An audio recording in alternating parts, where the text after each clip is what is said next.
call to order the regular board meeting of March 16th, 2020 at 9:30 in the small hall. Would you please rise for the invocation and the Pledge of Allegiance? Heavenly Father, we come to you this day, first of all, asking for your divine protection in this stressful hour, and secondly, for the intellectual guidance in this Trailer Estates board meeting for the benefit of the Trailer Estates residents. In thy name, amen. Amen. I pledge allegiance to the flag of the United States of America and to the republic for which it stands, one nation, under God, indivisible, with liberty and justice for all.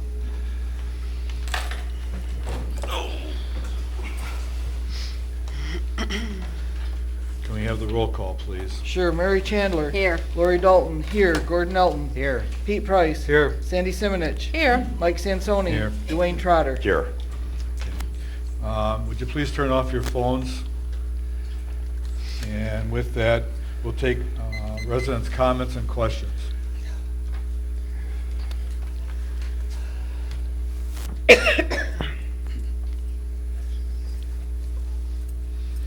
John Miller, 6911 East Bayou Lane, president of the wood shop, and just up here to announce that we will be refunding, the wood shop spaghetti dinner has been canceled, as you probably all know.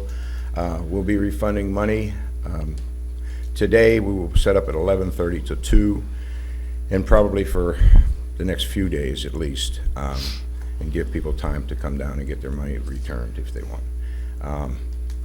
I'd like to thank everybody for all their support. I'd like to thank the board for all you do and the wisdom that you gave us when we made that decision. We talked to the board members and they really helped us, and it was a tough decision, but the right one for all of our loved ones and friends in the park here.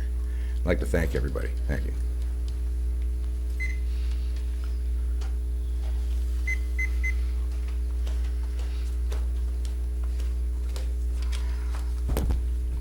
Barbara Morris, 1709 Pennsylvania Avenue. Well, I'm back again about the laundry, but first I would like to tell everyone that I love our park and all the recreation activities we have. So I'm here to find out more about the expenses that makes you want to close the laundry. I asked 2 weeks ago how the water usage is determined. Is the laundry on a meter by itself, or does one meter supply water for the post office, watering roses, and then the water machine that's in there that everybody buys water for? There are 3 toilets, and then they water the roses, so I'd just like to know. I also like to see, I have a paper here that was a budget in 2019 on September the 30th. There's a lump sum in there for utilities. So does that utility bill for the year, does it include the water usage for everything and the laundry, and what's separate for the laundry? And does it include the electricity? And I'm assuming that since you've determined the laundry is causing too much expense, you have that figured out. I also see the total utilities is $102,614.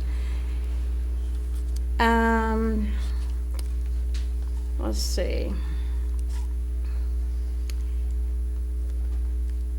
I guess I said that.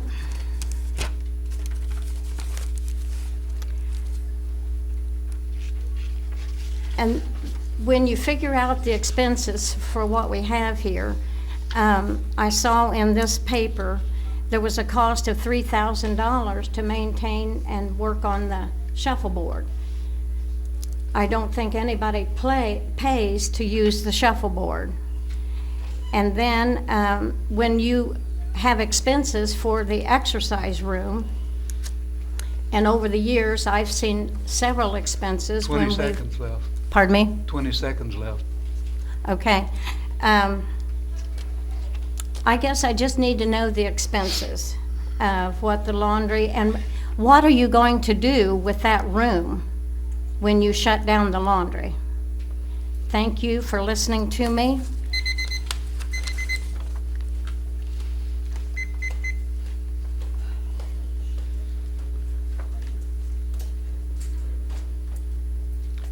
Give me just a second, please. Okay, sorry, thank you. Oh, that's okay. Karen Baker, 2204 Minnesota. And my question is for Dwayne. Any info on the road study? Just curious what's going on. Thank you.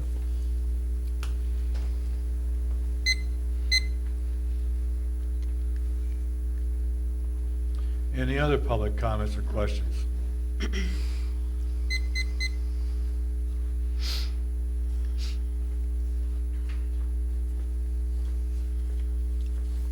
Good morning, Don Meadows, 1815 Ohio Avenue. Here to discuss the proposed increase for the marina slip rental and the storage lot rental. I understand there's cost involved everywhere in this park, but the key word there is everywhere. But it seems like the board always discriminates against the boat owners and the storage lot rental, because we not only get hit with the boat slip rentals, we also get hit with the storage lot rental. And with the boat slip rental and the storage lot rental, we're almost paying the double of what everyone else pays in this park. And I really feel that with all the other facilities that's in this park, the swimming pool, for instance, and I don't have anything against the swimming pool at all, but the expense of that swimming pool has to be extreme. As like the lady was saying, all the other facilities in this park, the exercise room, the pickleball people, the shuffleboard courts, everyone uses this for free. And not only do they use it for free, they let other outside people come in and use it for free. But it seems like you're always wanting to put the expense on the back of the boat owners in this park, because every time you need money, you always go after the boat owners and the storage lot. And I don't think a lot of people understand, in the park especially, that don't own a boat, of the expense that we're going through to be able to have a boat, because we have to have a trailer to be able to put it on in case of a storm, that we also have to have a storage lot. And I feel if you're looking for money for, considering what we spend in this park for pennies a day, you should look elsewhere beside the boat owners always. Because since I've been here since 2013, it's always the boat owners that you go after first, seems to me like. And I feel you're discriminating against us. I feel that somebody in this board has something against the boat owners, because it's always us that you bring up first. I never see you looking for other places to get income. And like I explained the last meeting, if you go to the park up on 59th Street, and this is a Parks and Recreation District, they charge for the pool, they charge for the exercise rooms, you have to buy a membership there. The pickleball people has to buy your membership, plus they have to pay $5 a day to play pickleball. 20 seconds left. Okay, it's all on the website, so I mean, everybody can go look and see it. There's a lot of other parks and recreation in this area, and they all charge for everything. They just don't go after one amenity in the park, which is what you guys are doing.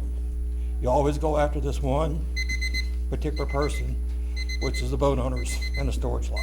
Thank you. I'll have a good day.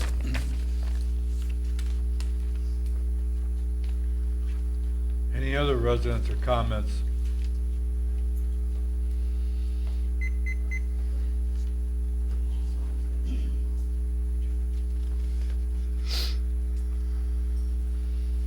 My name is Karen, 1706 Wisconsin. Your last name, please? Oh, Karen Finkbeiner, 1706 Wisconsin.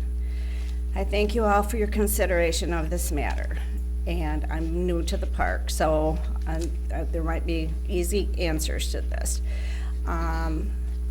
TE is not pet-friendly but allows emotional support animals. I've asked, does TE keep or ask for registration of support animals? Is this a one-time thing? Many people don't know the answer to this. So in allowing emotional support dogs or cats, animals are to be on leashes, owners are to bag and take care of feces. Trailer estates common areas are clearly posted, not for dogs, but are owners allowed to be, are they allowed to encourage their pets to do their business on other people's lawns or trees? Are they asked to walk on the pavement off private property, having their pet using their property to do their business? I can see that it may seem difficult to police. And in the spirit, shouldn't a service animal have a right to have an area to walk and relieve itself? I propose that TE designates an area for pets to relieve themselves. Pets can be maintained on a leash. Owner is obligated to clean up after their pet. Trailer Estates places a surveillance camera. TE advises owners that all attempts will be made to identify offenders. Offenders will lose their right to use the common facility. They could only allow their pet off TE premises or at their own home. TE can post a sign, area for TE resident service animals registered, area surveilled. All owners accept liability for their pet in the use of this area. This would be agreed upon, signed by the resident at the renewal or the start of their contract. Would you like my piece of paper? Or If you'd like to give it to us, fine. It's not a problem. thank you. Thank you. Thank you.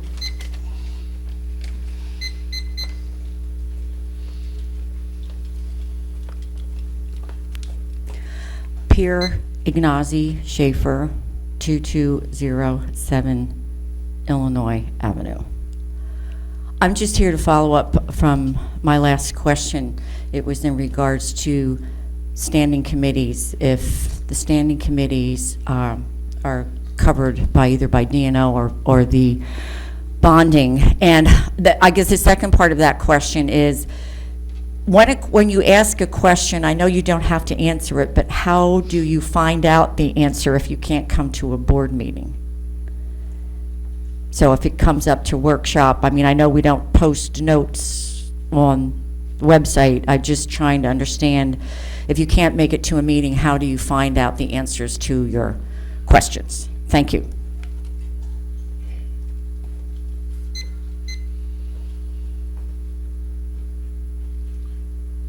Any other residents?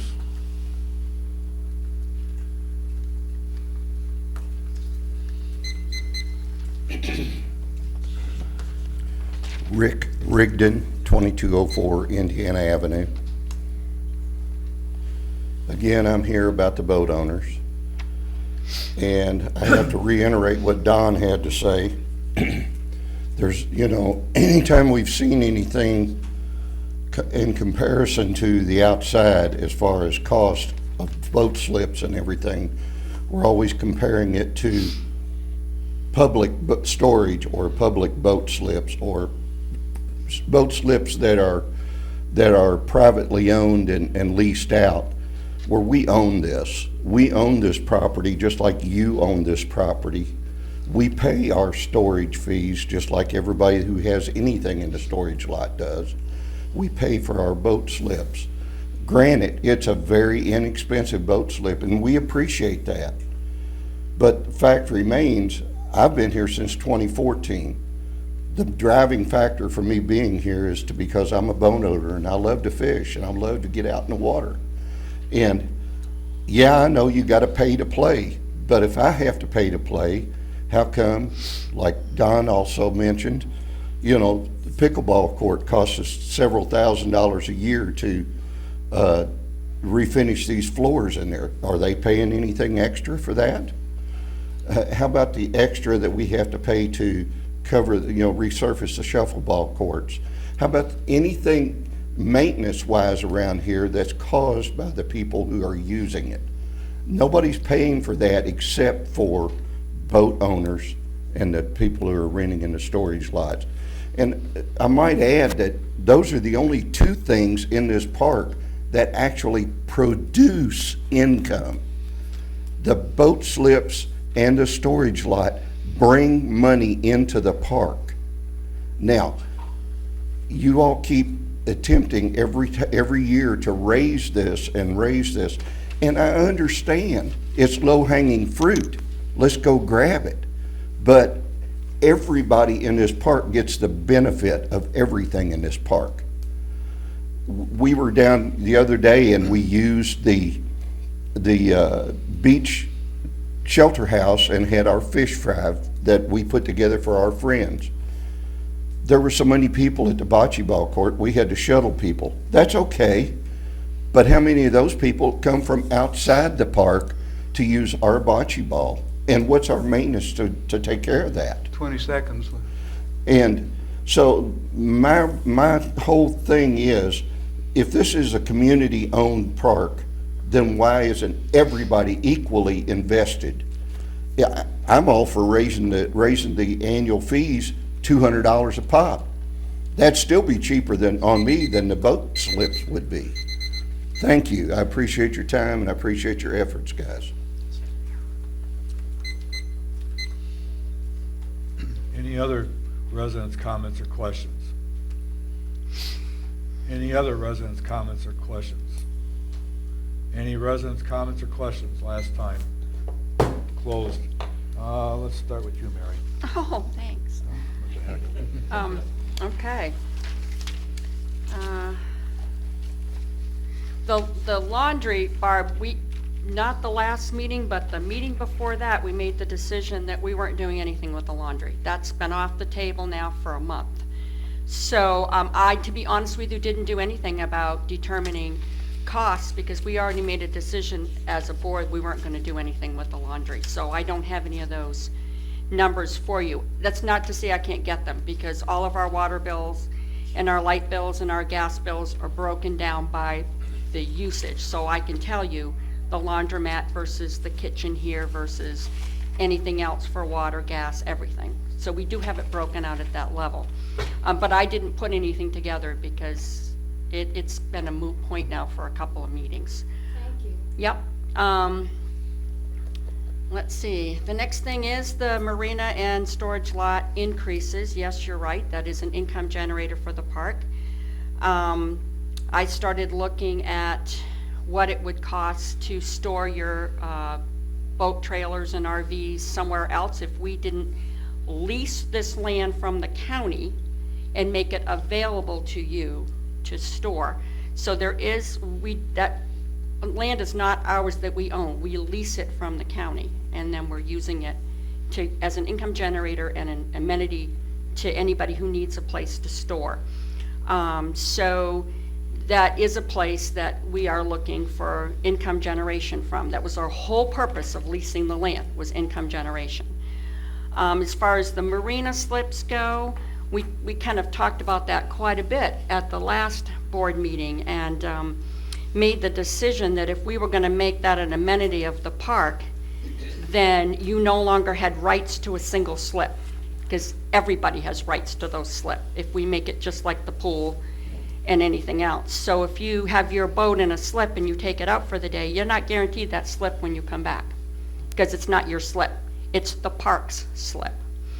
So right now we're determining how much we're going to charge for you to have a slip that's your dedicated slip, that you can put your boat in and nobody else can put a boat in it. And in order to do that, we're going to have to charge you for that. Otherwise, like you said, the boat slips are the park slips, and anybody can use them that wants to use them. So we did go back, we've looked at the charges, the rates that we're charging for the boat slips and what we started out with for that rate increase at the very first budget discussion versus what it is now. It's a lot less than it was. And right now there is a small increase that we're putting on those slips, but nothing like it started out being. So we've kind of tried to understand the position that boat owners are being put in with those slip costs. Let's see. Pier, bonds are only on trustees, so there's no separate bond for standing committees. You can't ask a question, I'm sorry. You can't ask a question, I'm sorry. They're covered under our insurance or liability insurance, but they don't have a bond. I guess that's it for me. Pete? I don't think I missed anything. They're covered subject to the conditions and policy language. It's not just a blanket coverage for everything that happens. It's subject to the policy language. So on the laundry, I think it was thrown out once before about maybe, I think their lease is up Yes. 2021, and at that time maybe consider moving to a flat monthly rate Right. on the laundry. Yes, thank you, Pete. I forgot to mention that. That's all. I don't know if they'll accept that contract, but that's what I'm going to be looking for. Anything else, Pete? No. Sandy? Nothing. Lori? Yep, just give me a second, sorry. Let's see, I'm stuck. All right, how to find out an answer to a question if you're not able to make the meeting. It's available online, at some point following the meeting. And then, minutes are also available in the office, through public records requests. Anything else? Nope, that's it. Dwayne? Karen, I spoke to Jeff Bishop at the Manatee County traffic study. They are going to need an additional 2 weeks, so I'll probably have an answer for you or the park by next meeting. I want to take just a minute. Mark, the question was asked about how we're metered at the water meters at the laundry and how that's all tied in. Could you just give a quick explanation on how that, just because I don't know the answer to that. No, that's fine. There's 2 meters for that facility there at the laundromat post office. One is for the post office itself. The other meters water for the laundromat, also for the rose garden and watering that little bit of lawn that's right there. And that's how it's broken down. Yes. The restrooms in the laundromat are on the park side, the laundromat side, the restroom and the post office is on the post office side. Okay. I hope that answers the question. And then with the boat increases and stuff, I have some questions I don't want to ask, but that's going to come up during the workshop. I don't want to get into the pet area. Okay, don't. Gordon? Nothing to add. Okay. With regards to the emotional support animals, as you walk around the property, the park to the west of here, you can't walk an animal, so you can't use that. The 10 property currently cannot be used for that. The office area cannot be used for that. The bocce courts can't be used for that. The parking lot over here, on the south side of Bay, could be used, except then you'd have complaints with all through the park, the cars over there for the people that don't pick up after their animals. So, as it relates to the emotional support animals, if they're on your property, tell them to get off. I mean, it is your property. I can't do your job of telling them not to use your property. If you see them on there and you don't want them on there, come out the front door and say, please, would you please get off my property? It is your property. You can tell them that. We can't enforce that. You can. The standing committees, there are only 2 standing committees here in the park. One's the media committee, and the other one's the beautification committee. You've heard people give you the answers to that. The issue about the bocce courts the other day, those are all members of the park. They are residents of the park. There are no outside members in the bocce club that I'm aware of. And the bocce president can correct me later on under comments for clubs and organizations. You talk about amenities. I agree, that's an amenity. but it's not like the pool. It's not like the exercise room. That is a first come, first served basis. If they're being used, you can't use them. I mean, you have to wait till there's an opening.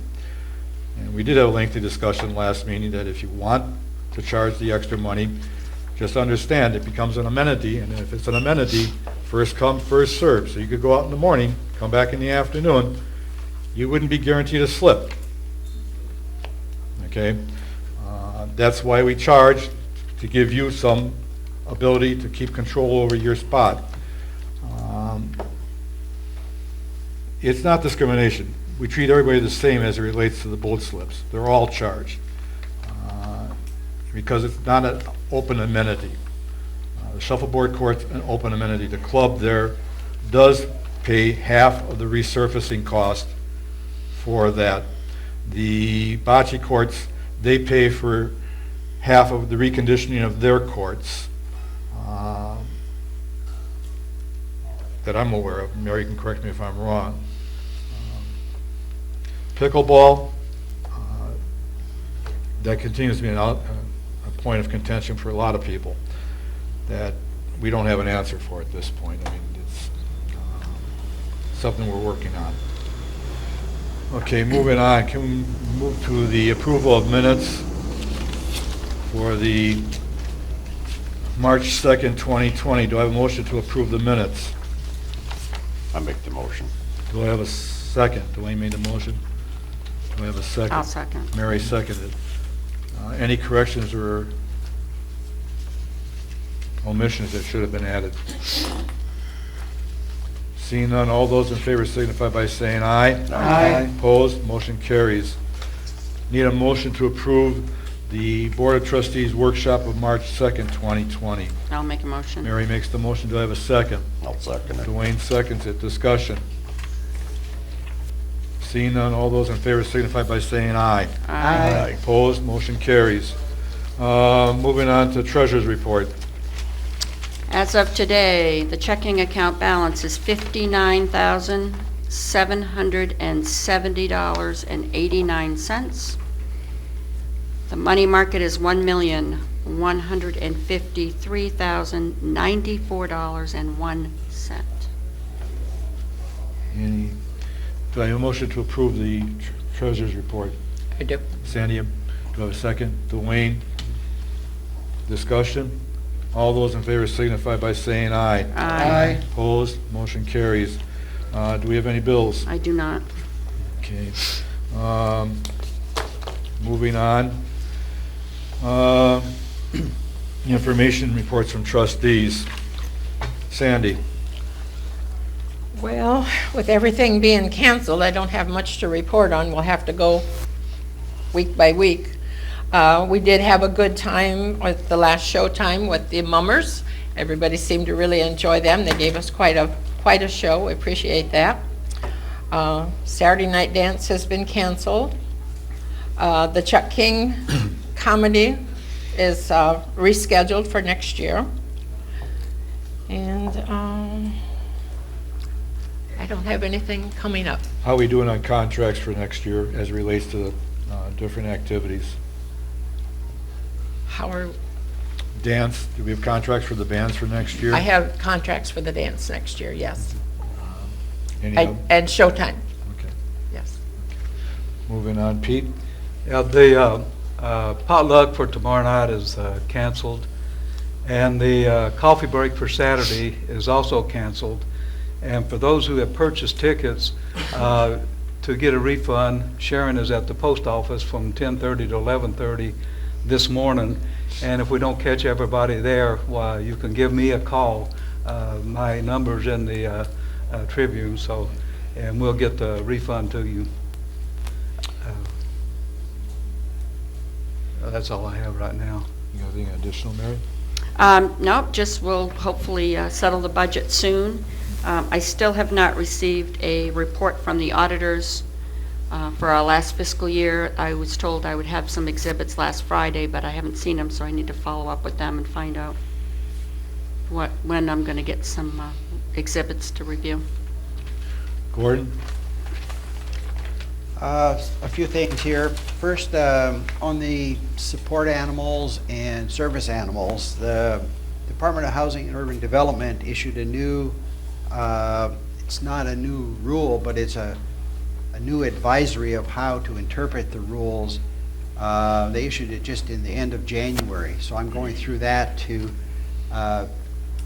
see if there's any nuances or anything that we need to consider as far as our policy goes. I'm working on a few complaints related to animals and checking on that.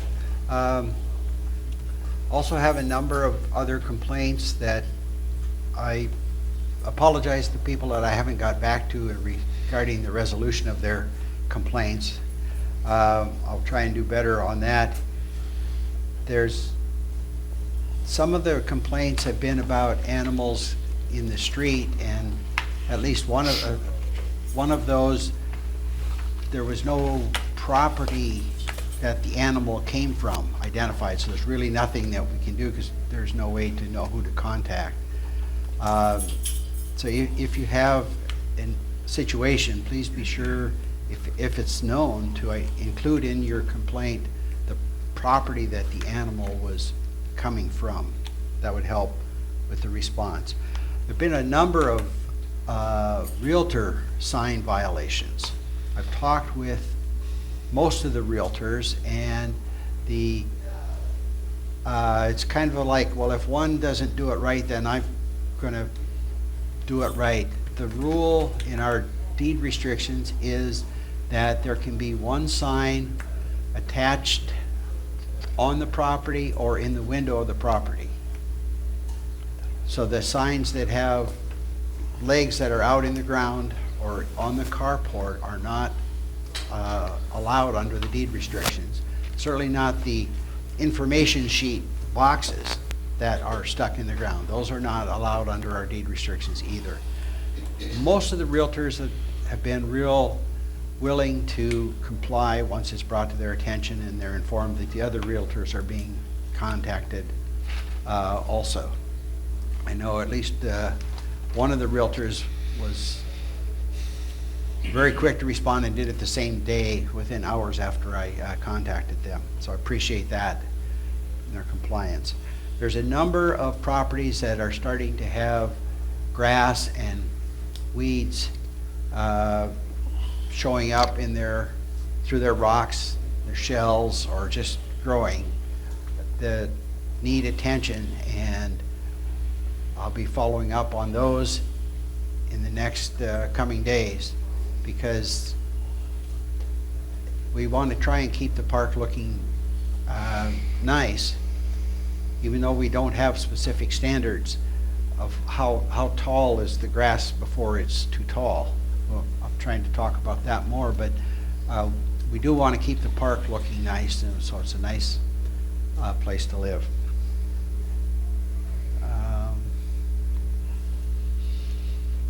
I think that's all I have for now. Are there any issues we need to bring to the attorney's attention at this point?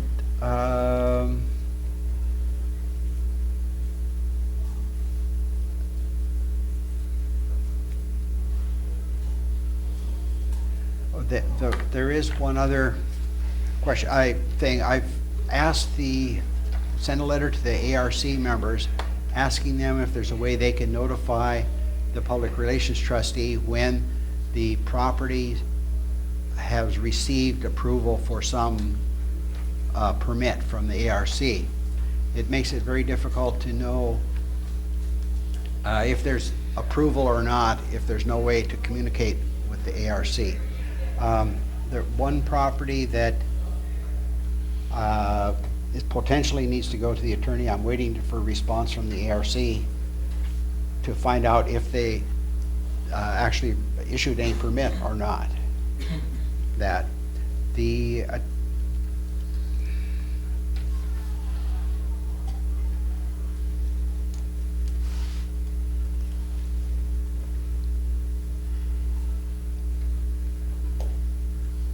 No, there's no other issues to take to the attorney at this point. Dwayne? Can I ask a question before we? Go ahead. The permits, aren't you required to post those in a window or a place where anybody can see when you're having work done that you've received the proper permit to do that work? Yes. Because I know I had to Yes. post mine. Yes. Okay.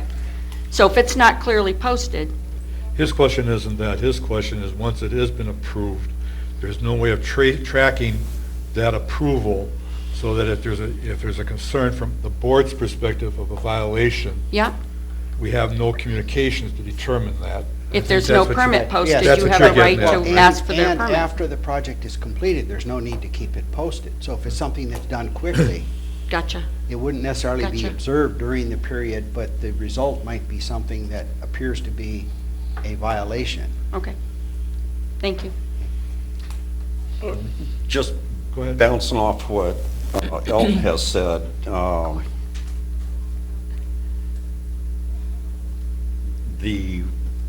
trying to think, at the end of New Jersey, there is a house that's gone into the huge piece of property there. Just looking at that, and I would want to go back to the ARC, because the back of the property looks like it's less than 5 foot away from the easements, and they have a back door there. So if they're going to put a stairs to go up to that back door, it's going to be well inside the easements.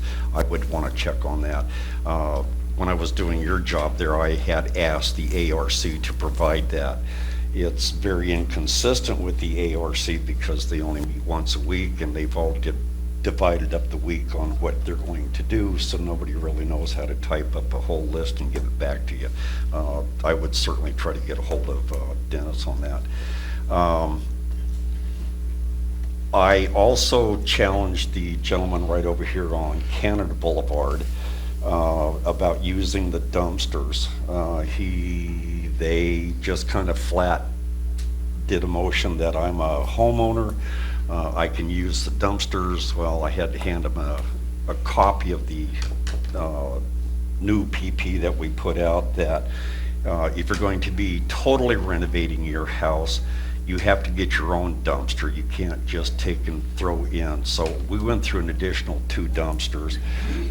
Just yesterday I was checking on it, and the dumpsters were full. The sign was out there not to put anything else into the dumpster. And don't you know, it went right into the dumpster. So I don't want to cross paths with you, but it's irritating that they're using the dumpsters even though after they've been told no. Anyway, let me go. The paving down at the marina, on the south side of the marina, is done. I'm glad it's done because since everything has closed throughout the park, that marina was just absolutely full. We don't have enough parking spots down there. It was comical.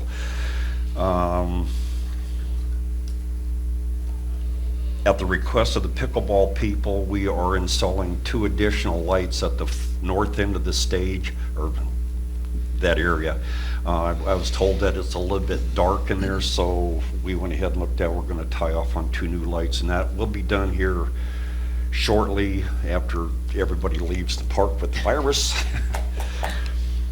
And what I do want to go on is, there was a rumor that the pool was going to close. I've been on with the CDC websites, I've talked to the Manatee County Health Department. The pool does, with the chemicals, with the chlorine and everything in there, it kills that bacteria. But you still have to use due diligence because you're touching the doorknob to walk into the pool. You're sitting on the lounge chairs, which is still being touched. The main thing that I've got off those websites is to please take the shower. The coronavirus has been detected in feces, so if you don't take the shower and just jump in there, everybody else is getting contaminated with that. So please take the shower, but use the precautions of when you go in. Mark and his crew are diligently going through and cleaning the activity center. They're wiping it down. There's hand sanitizers, there's towels or hand wipes. Once you get done using your machine, please wipe it down so the next person isn't catching on to that. They are going through and cleaning all the halls. We've gone out and bought an industrial-grade peroxide cleaning solution to try to help prevent the spread of that. But at the time, the pool will stay open until I hear something different from the local health departments.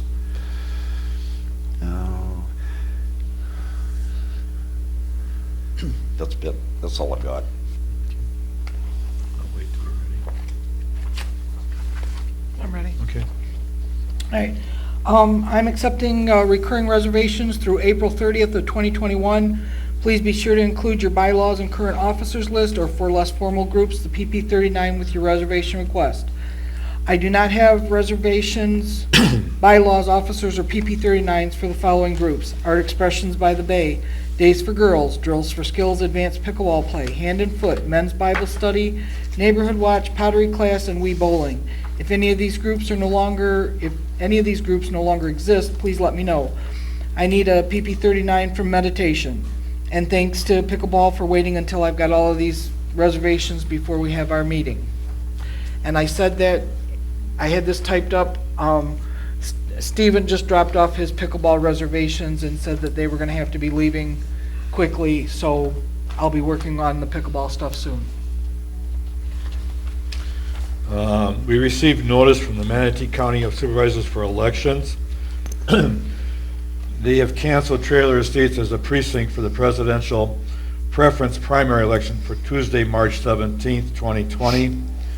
Trailer Estate residents can vote at Bayshore Gardens at 6916 26th Street West in Bradenton. It's up Florida. The street lights turn left at the street lights, go all the way back to their hall back there. That's where will be taking place.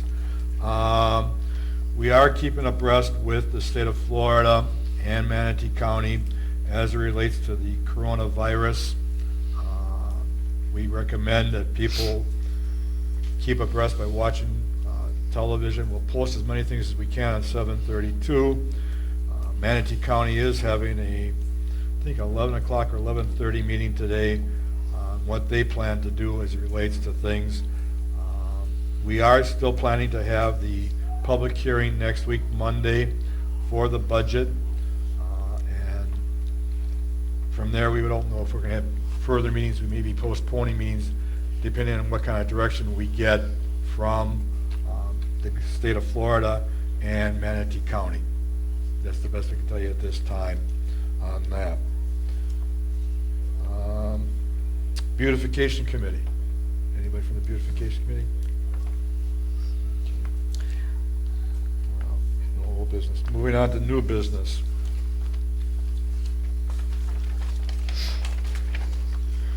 Just a second. No problem.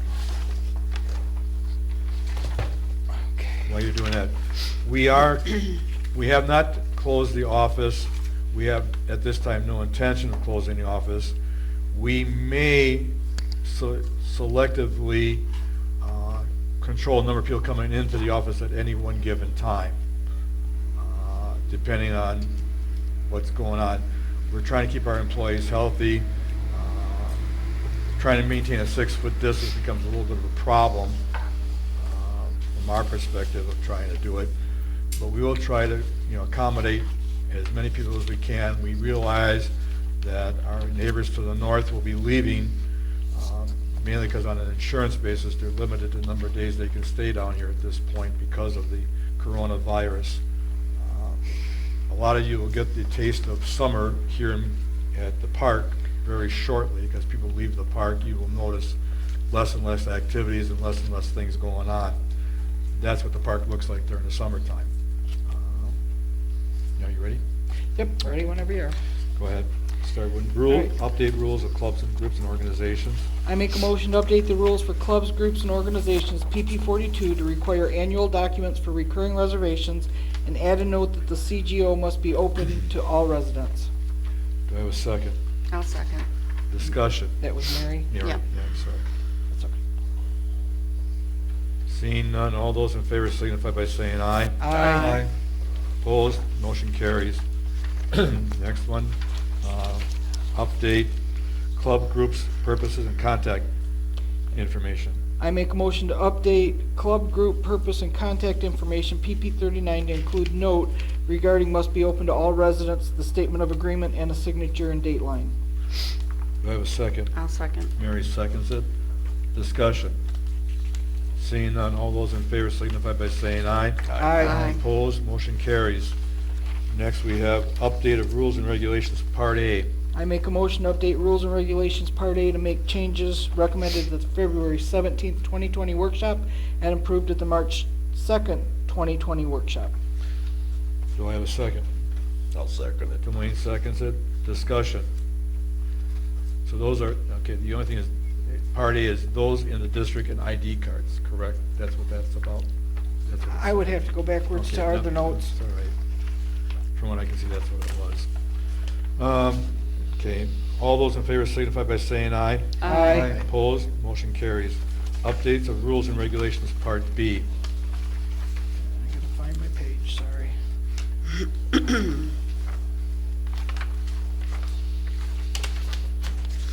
I make a motion to update rules and regulations, Part B, to make changes recommended at the February 17th, 2020 workshop and approved at the March 2nd, 2020 workshop. Do we have a second? Second. Sandy seconds it. Discussion. Part B is rules governing use of facilities. That's just so the audience knows what Right. residents know what we're talking about. All those in favor signify by saying aye. Aye. Opposed, motion carries. Update of rules and regulations, Part C.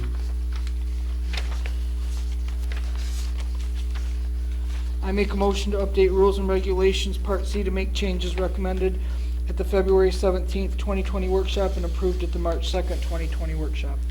Do we have a second? I'll second. Mary seconds it. Discussion. Part C is rules governing admissions to facilities.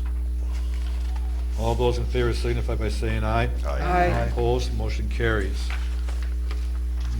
Updated rules, regulations, Part D. All right. I make a motion to update rules and regulations, Part D, to remove activity-specific information and to revise the pool and jacuzzi rules, removing water and clear plastic only verbiage. Do I have a second? Second. Pete, discussion. Seeing none, all those in favor signify by saying aye. Aye. Motion carries. That takes care of all the ones I had, that you had. I think that's the end of it. That's it. Yep. Okay. Reports from clubs and organizations. Okay.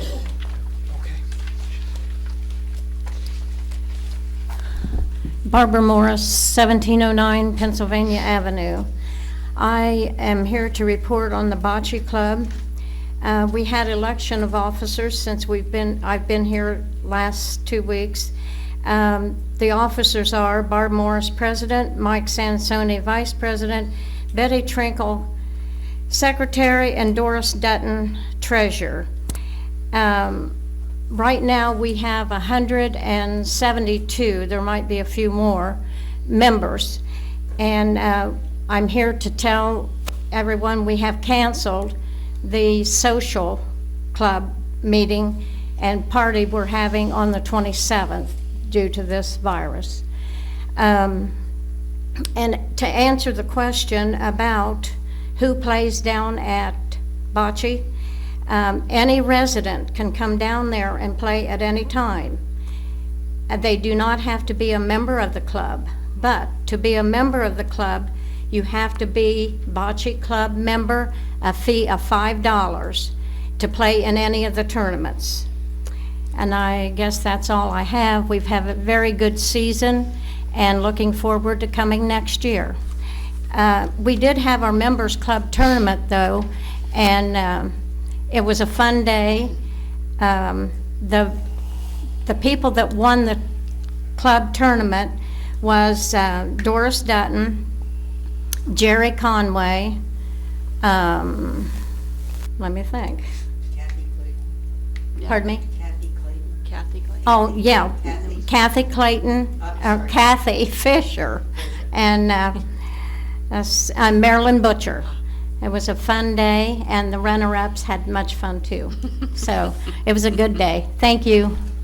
Barbara, I just need to make sure that you understand, even though you gave me in this meeting who the officers are, I still need it in writing in the office, please. Even though you told me verbally. Okay. I still need a list in writing in the office, please. I'm learning to know what to do as president, so. And that's fine, that's why I'm letting Okay. you know. I know that you've notified me here, but officially I need separate paper from you. I'll get it to you. Thank you. Can you also give me a separate little piece of paper for the cancellation of March 27th so I can take it off the calendar? Yes, I called the television to have it taken off the Right. station, but I'll get you a Right, but cancellation. officially I can't take it off the calendar until I have something in writing from whoever reserved or is responsible for that reservation. Okay, Betty made the reservation. One of us will get you the letter. But you're now the president, so now you can do it. Thank you. Lucky you. All right, and then Any other clubs or organizations? if there's none out there, I. Beautification. Go ahead. The Long trailer has been canceled. Do we need to get you that, Lori? Yes. Yes, please. Okay, Doesn't have to be anything real terribly official, just has to be written down. okay. You were giving me another piece of paper for something else. You can do both of them on the same piece of paper if you'd like. Oh, all right. And the monthly meeting is the fourth Wednesday at 1 o'clock. And they had the veterans breakfast and veterans and their spouses, and it was a very good turnout. Had a very good time down there. And that's all I have. I've got one. To follow up on what Sandy said, the Veterans Club was part of the sponsorship of that Veterans Breakfast. We had 71 people attend. 41 of them were veterans. The rest were spouses or significant others. And of the 41 veterans, 36 of them were from the park. So it might be the last large get-together in the park for the season. So I appreciate the beautification committee co-sponsoring that with the Veterans Club to do that. Also on the computer club had their elections last week, and Lori, you'll be getting an updated. There was only one new officer, but you'll be getting an update on. Thank you. This week or next week on that. And that's my report on clubs. Report. Yep. Christmas dinner, we had our last meeting before the fall on March 4th, 2020, and assigned most of the tasks that need to be processed through the summer. And I want to thank Bocce and the Wisconsin, Minnesota, Illinois dinner for already making their donations for Christmas dinner 2020. And thanks to those groups that have promised to donate. Without you, this wouldn't be the great success that it promises to be. Thank you. Motion to adjourn at 10:18. 10:18? I'm going to call to order the Board of Trustees workshop for March 16th, 2020 at 20:19 a.m. Any additions to the items to be discussed at the workshop? Gordon? I'd like to add a discussion of standards for the rules and regulations such as weeds, grass, signs. I'd also like to add a discussion about no smoking policy. And the third one would be status of appointments.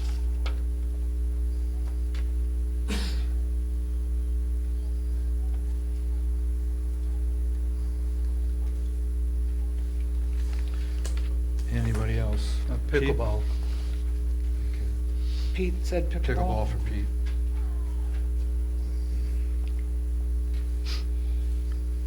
Is it still too early to talk about summer? Who's here, who isn't? No, I think that's appropriate based on what's going on. Okay. So Summer We're gonna availability vacation or scheduling vacation schedule. for trustees.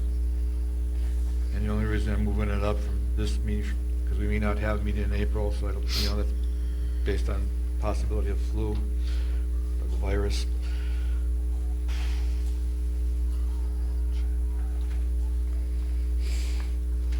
Anybody else? Okay.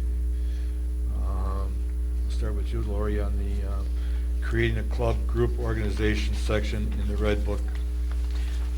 I just, I redid the quote-unquote table of contents, which is listing out the clubs, groups, and organizations.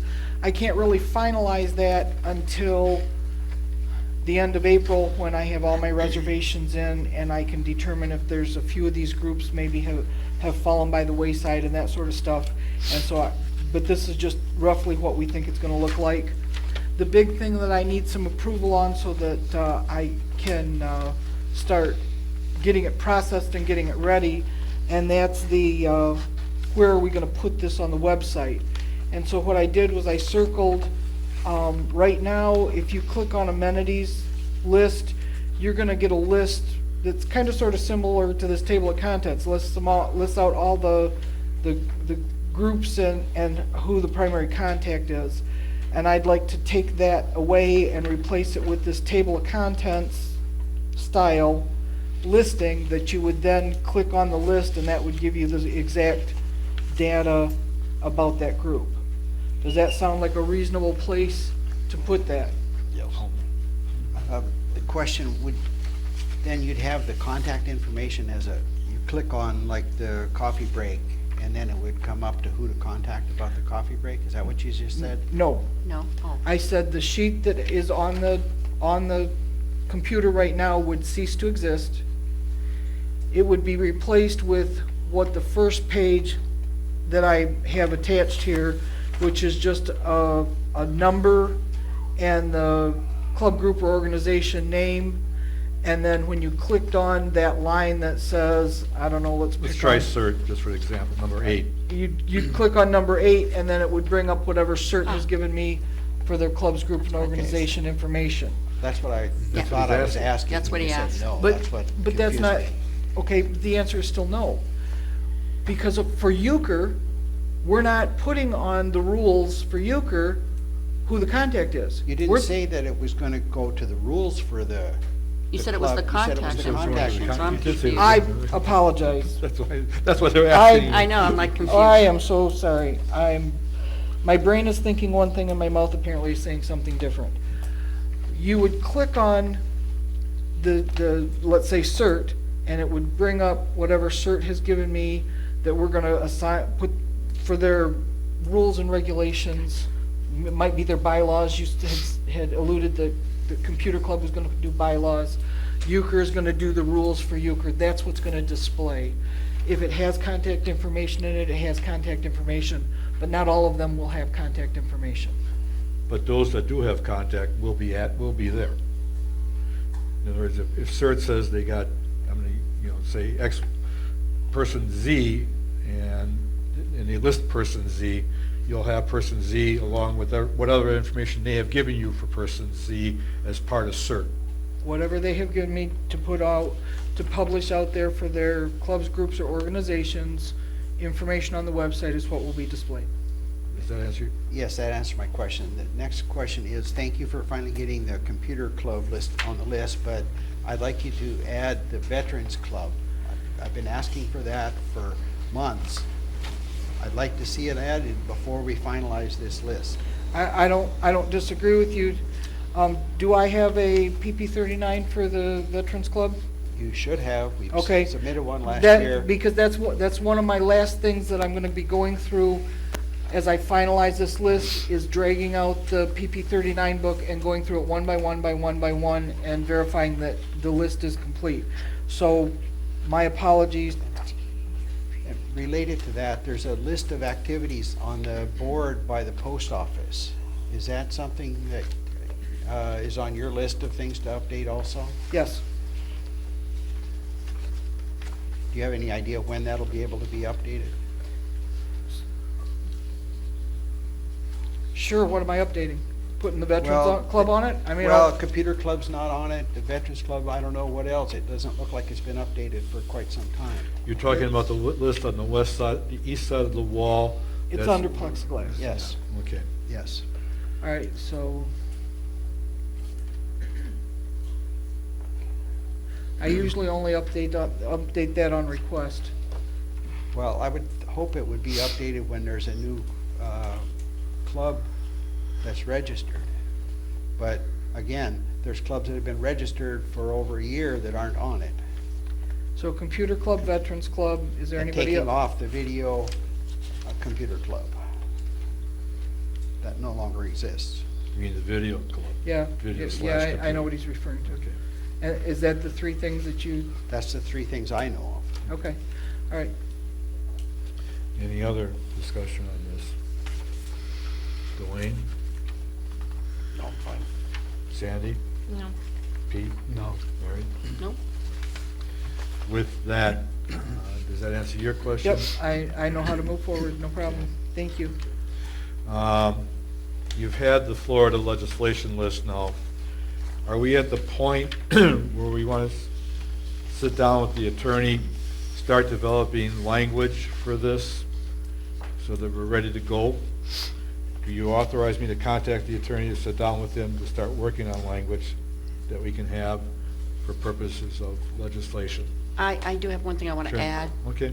And I don't know if it belongs here or where it belongs. Throw it out. So I'm going to throw it out, maybe somebody can help. I have been trying to find the language that states that if we have 5 openings and only 3 people put their papers in, whether they're incumbents running for reelection or not, they're automatically positioned on the board without an election.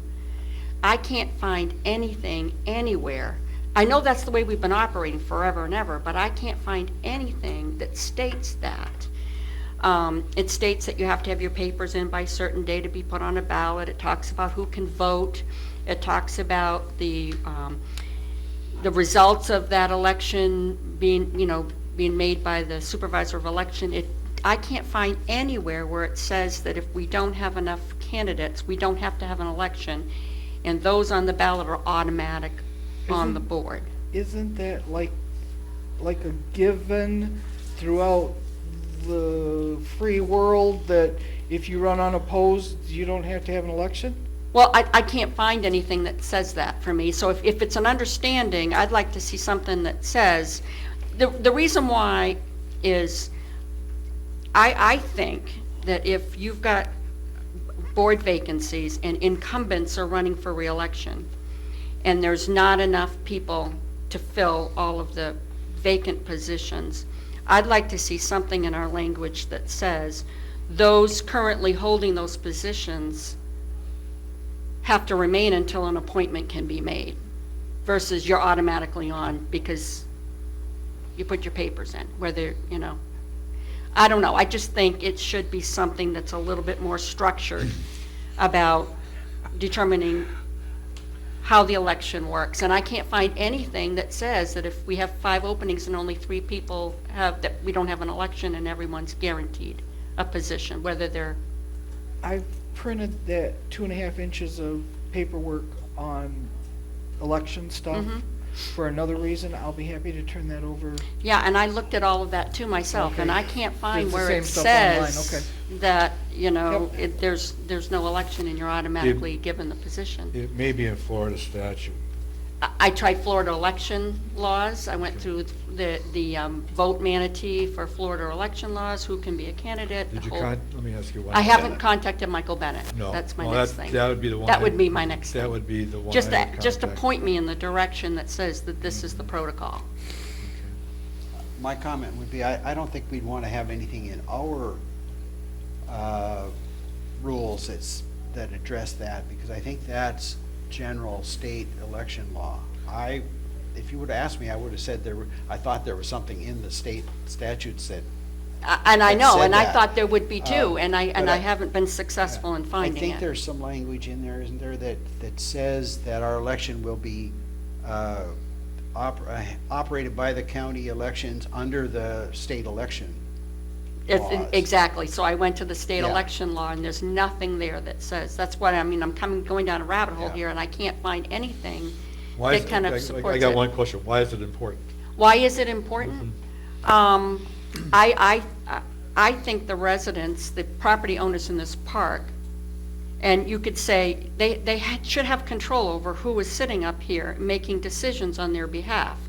And when you don't have enough people running for these positions, and you're getting whoever put their paperwork in, you may or may not be getting somebody who's got the best interests of this park sitting up here making decisions on your behalf. Now, I know the answer is run for the board. But I almost think, if we had it so that if you were an incumbent, then you were automatically reelected to your next term.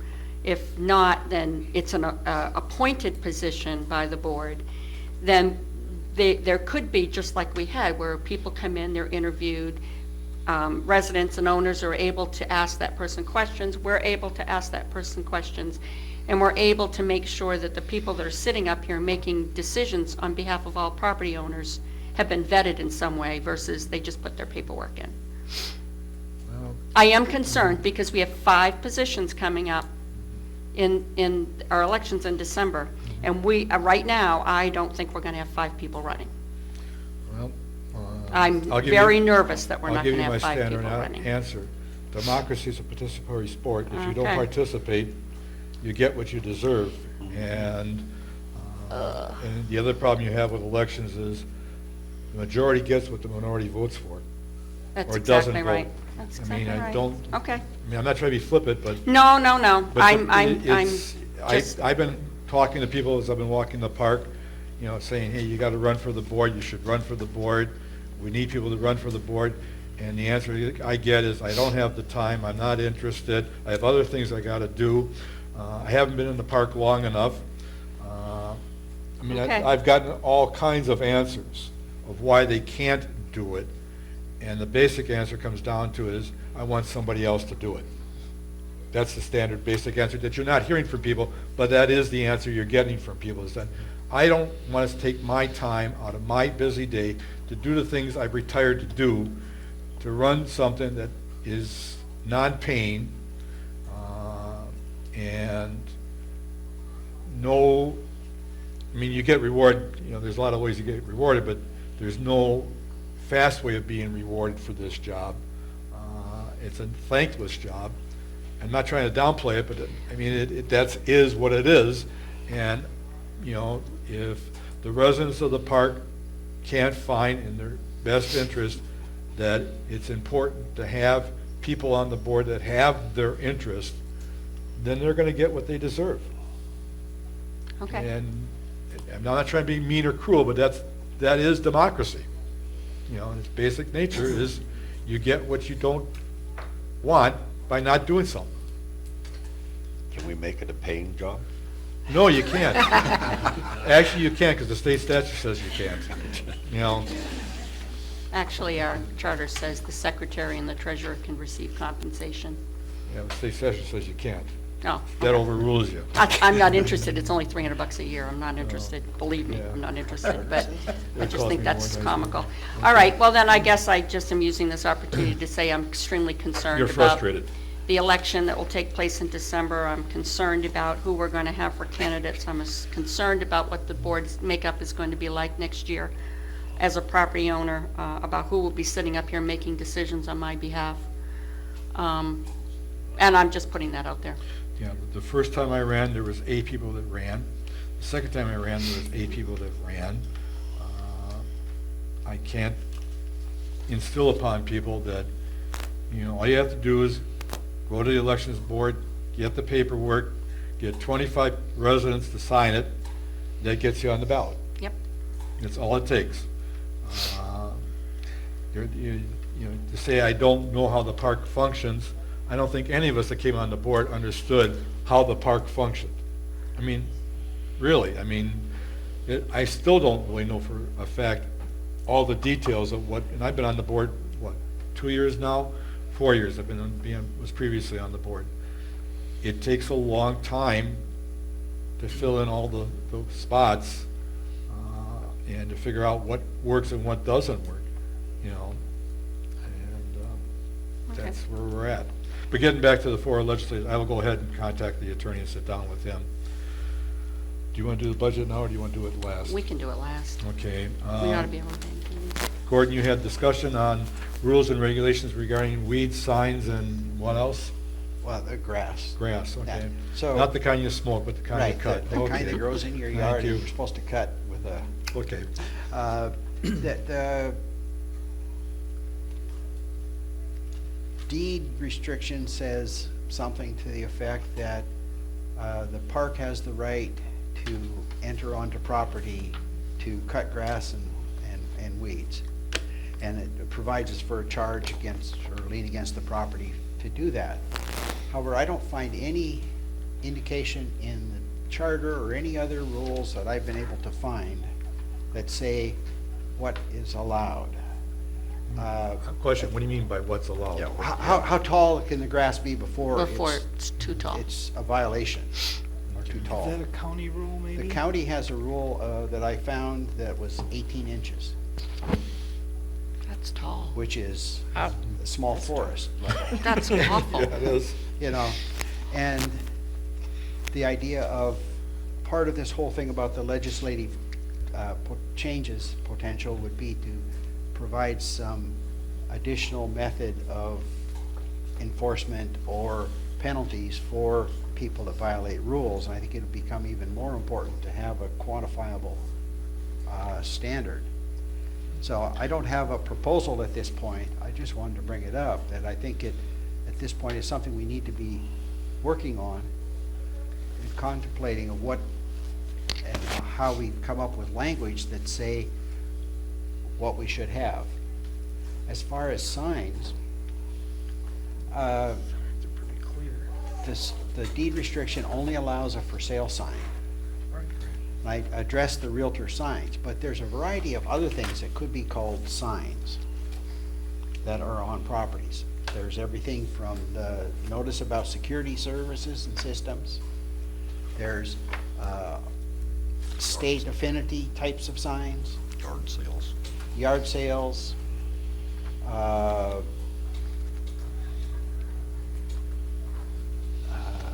Let's see. Drawing a blank. There's several other types of signs. There's slogans that people have on their properties. Are those all considered signs or not? And I don't know that there's been a previous discussion among the board, and I haven't found any policy for sure, that allows or disallows.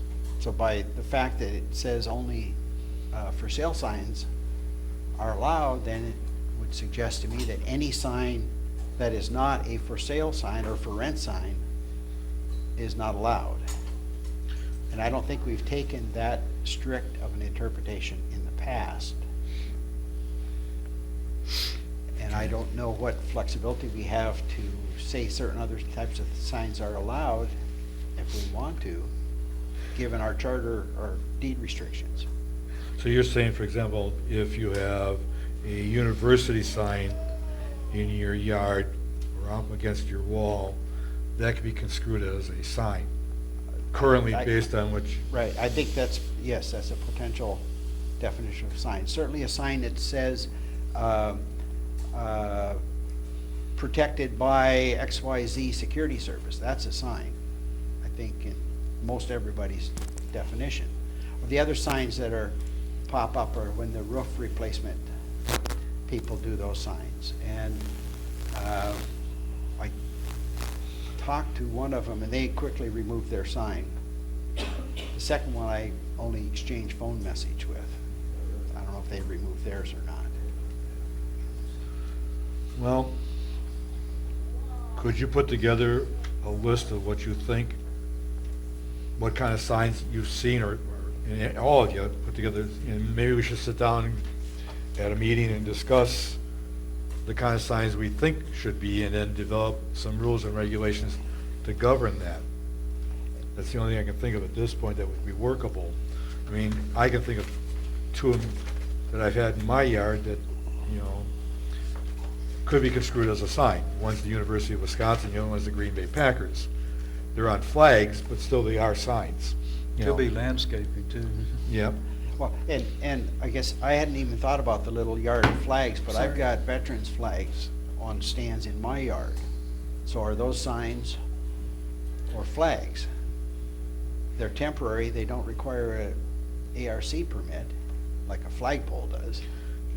Would you put that on, Yeah. not And- for the 23rd meeting, but if we have the April 6th or any meeting Yeah. thereafter, one discussion on signs and rules and regulations for the next meeting?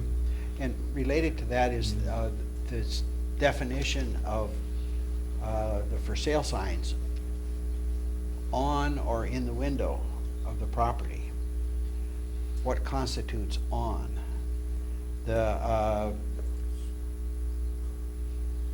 There's at least one situation out there where there's a raised porch and a railing around the porch, and the sign is attached to the porch fence.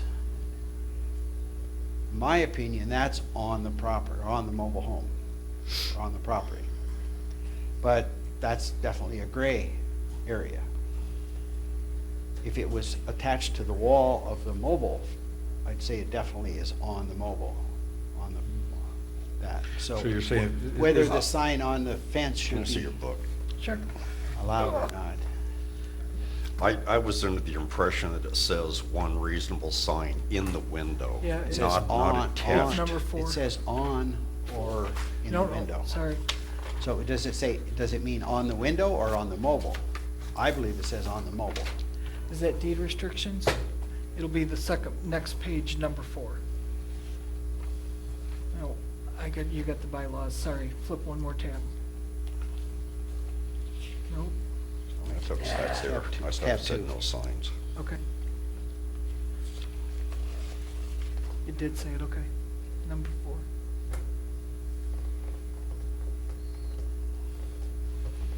It says here, no signs or advertisements shall be displayed on any lot, block, or parcel or on any right-of-way, save and except one sign of reasonable size offering the property for sale must be placed on or in the window of any mobile home thereon. So is it? So it's on- in the window. So it's, but the word on what? On the window. On the window? On the window. On or in the window. So it could be on the outside of the window, I, taped on the window. That would be permissible because that's on the window, or in the window from behind. okay, I think the on could refer to on the mobile home. No. No, that's- it It says that's- on the says window. on or in Doesn't the say window. mobile home, There's a window. It Clear. didn't say the mobile home. So you're saying the window is the mobile home, so it No. can go anywhere on the No, mobile home? I'm saying it says, if you parse it out, it says on the mobile home or in No, the it window of the mobile home. I think that's No, it one don't. potential definition. You don't say that. Read it again. He's going back. And let's get down, it says, one sign of reasonable size offering the property for sale may be placed on or in the window of any mobile home thereon. I So see it's it. not saying stick it to the mobile home or the fence, it's saying reasonable size on or in the window. So it could be on the outside of the window or inside the window. Inside the window. That's the only two And places it can be, from what I understand it to say. Well, I think it says something different, but. So I'd like see if there's a consensus on the board of what interpretation I should use in notifying people whether the signs are. On the window or acceptable. inside the window would be my And interpretation. it's only one Yes. sign, they Yeah, can't That's have what I it on the heard. corner Yeah. in three Right, different it's places. clearly one sign. Of reasonable size on or in the window, window. So they can have it taped to the outside of the window or the inside of the window, is basically the consensus I'm picking up from the board here. Is that enough Yes. guidance? Does anybody agree with me? Otherwise, it No. could have said on the mobile home in the window, or, On the mobile home or in the window. it didn't say that. It said on or in the Specific. window. On or in the window. Specific Of the to mobile window. home. Well, obviously, my interpretation's a minority then. Okay. No, your interpretation now is the interpretation of the board, which Yeah. says on or in the window. Uh, Move- So what's the action Well, is, he's supposed to come back with he's still, information on the information. he's that's- still tasked with coming back at the April 6th meeting with information on the signs to discuss. Another sign type of situation is, I've been asked by a person representing an estate that owns a vacant lot here. The issue was about people parking vehicles on their lot without permission. And the request was whether they could put up a no trespassing sign or anything. That's another type of sign that there are several of in the park. And by my interpretation, no trespassing signs are not allowed. There's no sign allowed on the vacant lot except for the for sale or rent sign. That's all that's allowed. So if we wanted to allow no trespassing signs, could we do it in our own rules, or do we have to change the deed? We should be able to do it in our rules. In our, Okay. your rules and Okay, good. regulations. Right. Okay. So this will all come back at the April 6th thing. Yeah. Gordon, if you determine where you think you would like to see that in the rules and regulations, and you need some assistance with mapping it out so that it matches our book and everything, you can feed me the data that you want typed, and I can create it. Okay. I can't comment on it, and I can't change your verbiage, but I can create that for you and not be a sunshine law violation. So if you need that, you let me know. Okay. Happy to help. Okay? All right. There's another issue with that too. The county, don't they have 11 feet back from the edge of the road? And if a sign is put within that 11 feet, do we have any control over it?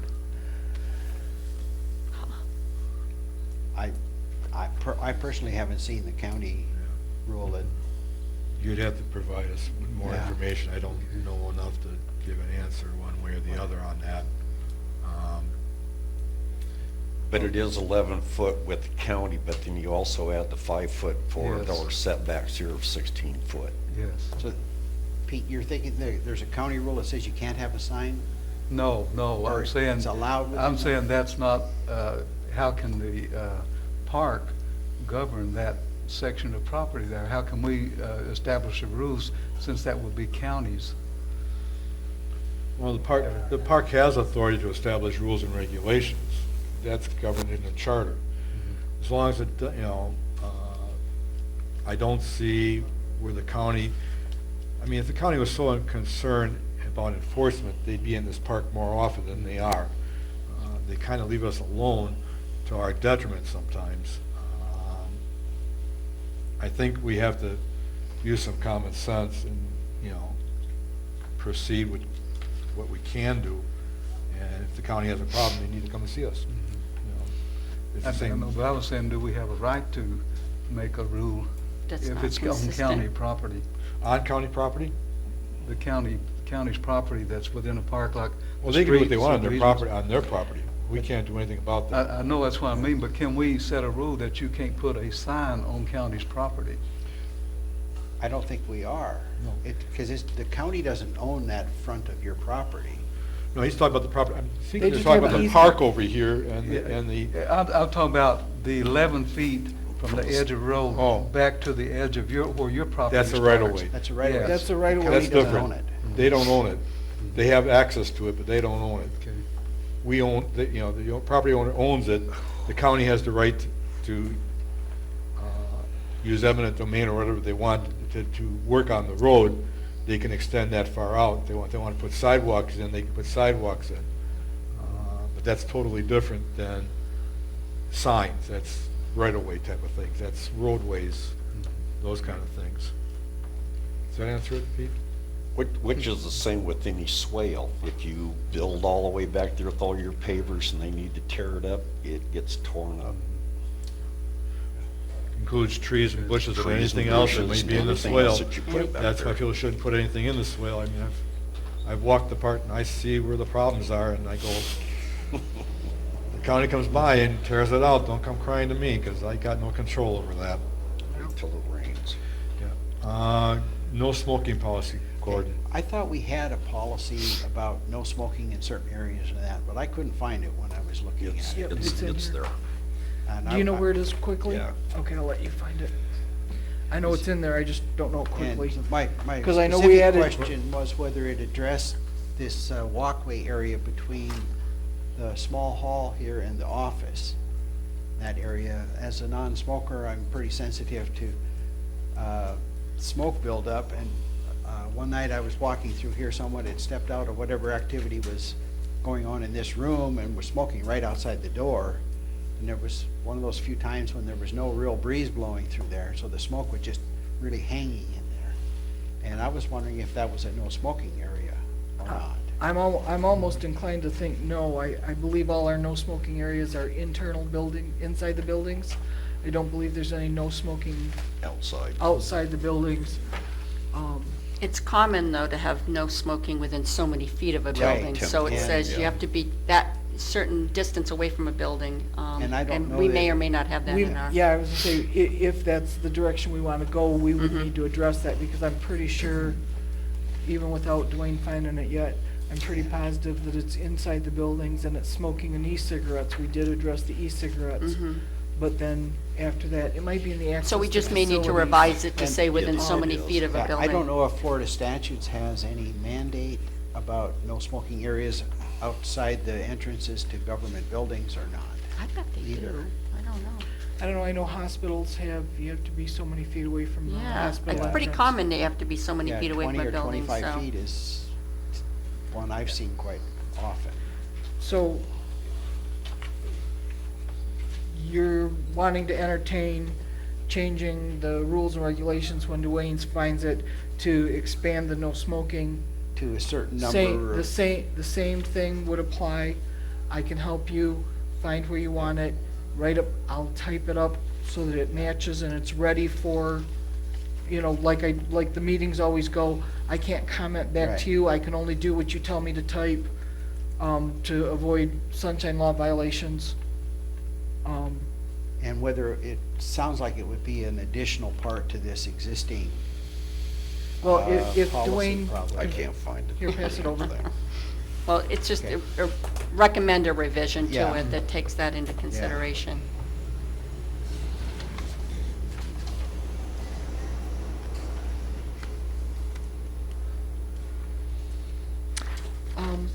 If you come in in my office following this meeting, I can do a word search for smoking and find it immediately. It's there, I know. Yeah, it I is. know it's there. And find it immediately so you know where to go to start doing your revisions. Okay, You know what I'm saying. yeah. So who's gonna follow up on that? Gordon, I will. Okay. Status of appointment? Okay, not too long ago, we established the Channel 732 manager, and we also revised or did something with the media committee, and I don't believe you've announced any appointments to those. I was just wondering about. I have one possible appointment for it. He's a part-time resident, and I'm still looking for another appointment before I make the appointment. And again, people have not come rushing to the door to be on these committees. That committee really doesn't take a lot of effort. It's only going to be necessary when something goes wrong, I guess is what the best way of putting it. I guess maybe that's what prevents people from seeking it out. And I'm still looking for, another person before I go ahead and make the appointment. So again, if there's somebody that's interested, please come forward and, gladly consider you. Mike, to your knowledge, when was the last time the media committee had to meet? Hasn't met, as long as I know it, as long as I've been on the board, it has never met. Yes, I held. You held one? Yeah, I held one when I was chair, whenever the hell that was. All right, so like piggybacking with Mike said, it doesn't take a large time commitment. It met once, 3 years ago, maybe, 3 or 4 years ago when More Dwayne like was. 5 years ago. Yeah, because Shirley was here for a while. Oh, yep, Been a while. yep, okay. Related to that then is the potential restriction of people being on that committee that are related to trustees. At this point, I got to reconsider it to some degree. If I don't have anything else, Or do we have a policy about that? not On the currently. media committee, yes. Or we on do. any committee? Yeah, on the media committee, it's a whole section in there. But it doesn't Doesn't address the issue address of, the issue of I thought it was, spouses Does of it not- trustees. Can it fall into sunshine law issues? possibly, because they would be meeting, they'd have to hold a public hearing. That is the whole issue of sunshine laws. I think the sunshine law by definition is what is our holdup. Well, we've had a spouse of a trustee as a member of the media Right. commission already, or media committee already. That's true. So I'll be blunt about it. What I'm getting at is my wife submitted her name for appointment to Consideration. the media committee, and she was told that two spouses of a trustee wasn't a good idea. I told her that there was a perception would be a big issue, and in politics, perception is reality. And If you're gonna load the board, you load it up with trustees' spouses, and then you're gonna ask somebody to come before it, and you're gonna ask them to judge an issue that the trustees have already made a decision, or the chair has made a decision on, the likelihood of them feeling like they're gonna get a fair hearing on the matter could be an issue, and could lead to court cases. And I'm trying to look at ways of avoiding us going to court in matters. But I will reconsider it if I don't get somebody to come forward. Okay. So Well, I think the issue is the same, whether there's one spouse or two spouses of trustees. with one spouse, you can kind of say that's not as bad, but with two, you really do run into a problem with perception, more so than with one. Ideally, it would be none, but Ideally, Right. again, We've gotta get you volunteers. got to get volunteers to participate in a democracy. mhm. And other appointments, I don't recall that you've announced any appointment for webmaster or web manager positions either. No. I am keeping Lonnie as the channel master at this time, so there's the appointment for that. Moving on to pickleball. Pete? Yes.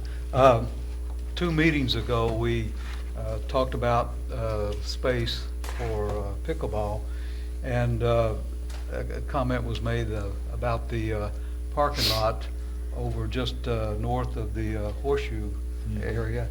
And I was to look into some figures and process for maybe putting in a couple outside, 1 or 2 outside pickleball courts.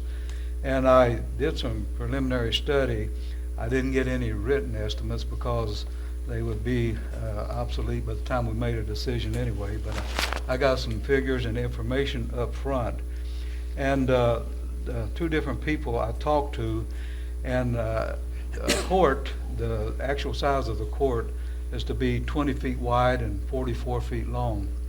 But it was recommended that in order to put in 1 court, you would need, or 2 courts here, you'd need a space of about 62 by 62 feet. That is to give some space on each side and the ends for chasing down out-of-bound balls or whatever. And they gave me a price for 2 courts. This is a rough estimate, and I was informed that this may be just a little bit high. And it says for 2 courts, it would run about $35,000 to $45,000. And this, they would come in, do some excavation. They would take it down about 7 inches and put in about 6.5, well, put in some base and about 6.5 inches of base, and then about 1.5 inches of asphalt. And that would also, they would paint the courses and set them up the way that, well, basically the way we wanted. And that would also include an 8-foot fence around the courts. And I did some rough measurement over in the area that we were talking about, and that would be a tight fit to put 2 courts in that area. North and south, there would be enough room, but the east and west, that would be pretty tight there. And I also talked with another contractor who does that type of work, and he was telling me that they could squeeze in 2 courts in a space 60 by 60 feet. And he gave me a price, again stating that he was figuring a little high at the time, just a rough estimate, that 2 courts would be about 50,000, 45 to 50,000. And again, they would do some excavation of removing 7 inches of the whatever the base is there, and they would put in 6.5-inch base and then a 1.5-inch asphalt, pretty much the same procedure as the first one did. And that's as far as I went with this, because I guess we need to decide. I don't know if this is Dwayne's area or not. If I'm stepping over into your area, I don't want to do that. And if that's something you want to. Keep right on going.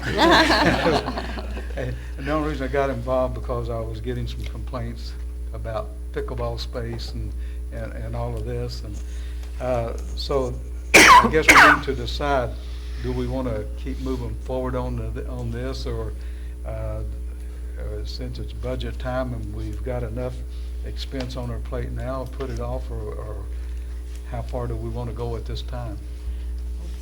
Pete, following our last meeting when we were talking about the outdoor pickleball courts, I had 2 different individuals from pickleball, none of them in authority in pickleball, but pickleball players come and point blank tell me that they don't want outside courts and they're not going to play outside.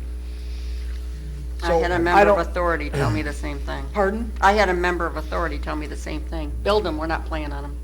Well, that's the only place they're going to be able to play. I guess that's up to them.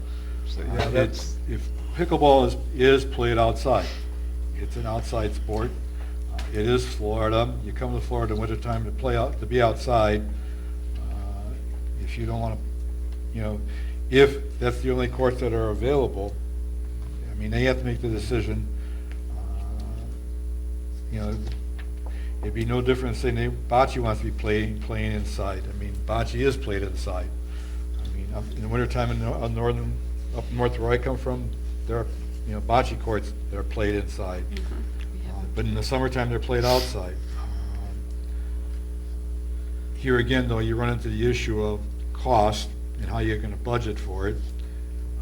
Based on what Pete's told us, you're talking about a referendum. The only way you can get around a referendum is you do one part of it before September 30th, and you do the other part after October 1st.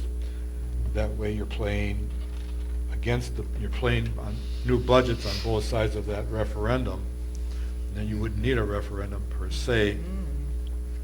Well, I don't know if the total project cost you exceeds. do the project in 2 pieces, and that's how you'd Phase 1 contract and it. phase You 2. do phase 1, X number of dollars. You do phase 2, X number of dollars, and you can do it on either side of the budget cycle, and it would work. It'd be kind of touchy.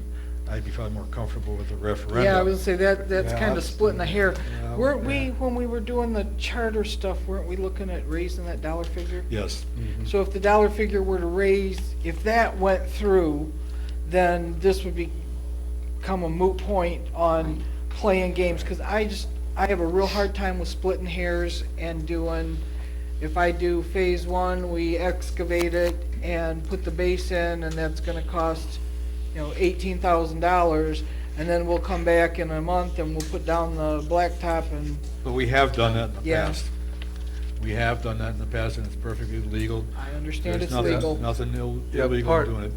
Part of the, they are able to give us a little bit of a break on the price by being able to come out and do the job all at once and put yeah. 2 courts in at the same time while they have their equipment here and their Right. people and personnel here Yep, at the time. yep.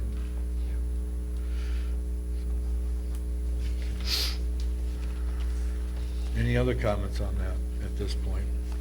I would just add that I was also contacted by a couple of people that have positions in the pickleball group and said they would not play outside. This Trapar, they put in 2 courts. They have played inside, and they were experiencing some of the same problems we are experiencing, with scheduling and so forth.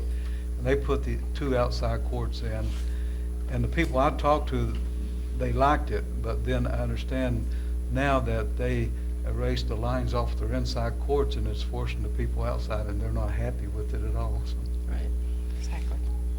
Well, again, you look at shuffleboard, that's played outside, bocce's played outside, horseshoes played outside, the swimming pool is outside. You come to Florida for sunshine. You come to Florida in the wintertime.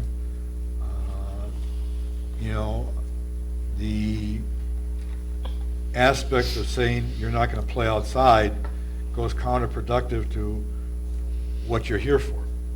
And it's an exercise, it's the same issue we have with turning the air conditioning down. I don't want to sweat. Well, then why are you playing a sport? I mean, part of the activity of a sport is to exercise, and part of the exercising process is to sweat. I don't care.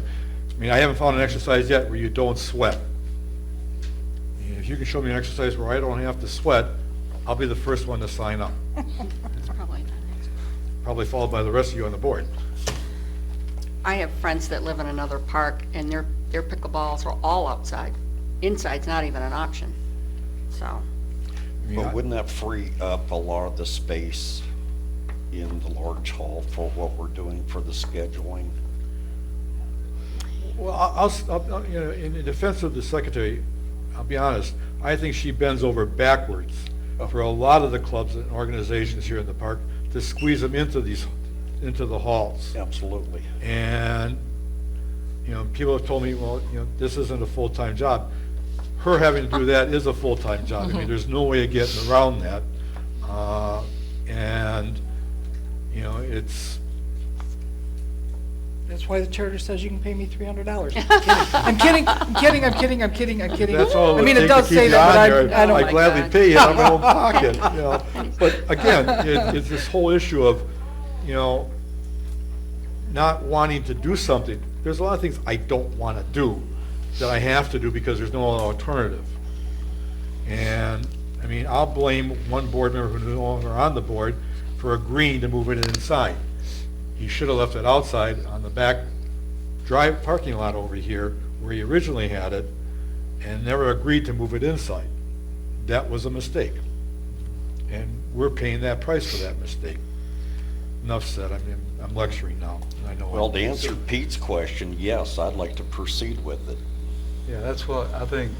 The Okay. next is to get the budget, and then, once we have that set, then I could get some more definite estimates, detailed estimates and specific on the cost and so forth. There's $50,000 already in the budget we're going to be talking about to go towards that. It's already in the budget as a capital investment. I It's would been ask, there all along. Go ahead. if we're going forward with a discussion about the pickleball, I'd also want to address the idea of how much parking should be available related to those pickleball courts. Parking's available across the street in that lot. And even if they don't want to use the overflow parking, the same with the bocce court, you have parking, I think it's 13 feet in from the road to where they have the ropes and the post all roped off.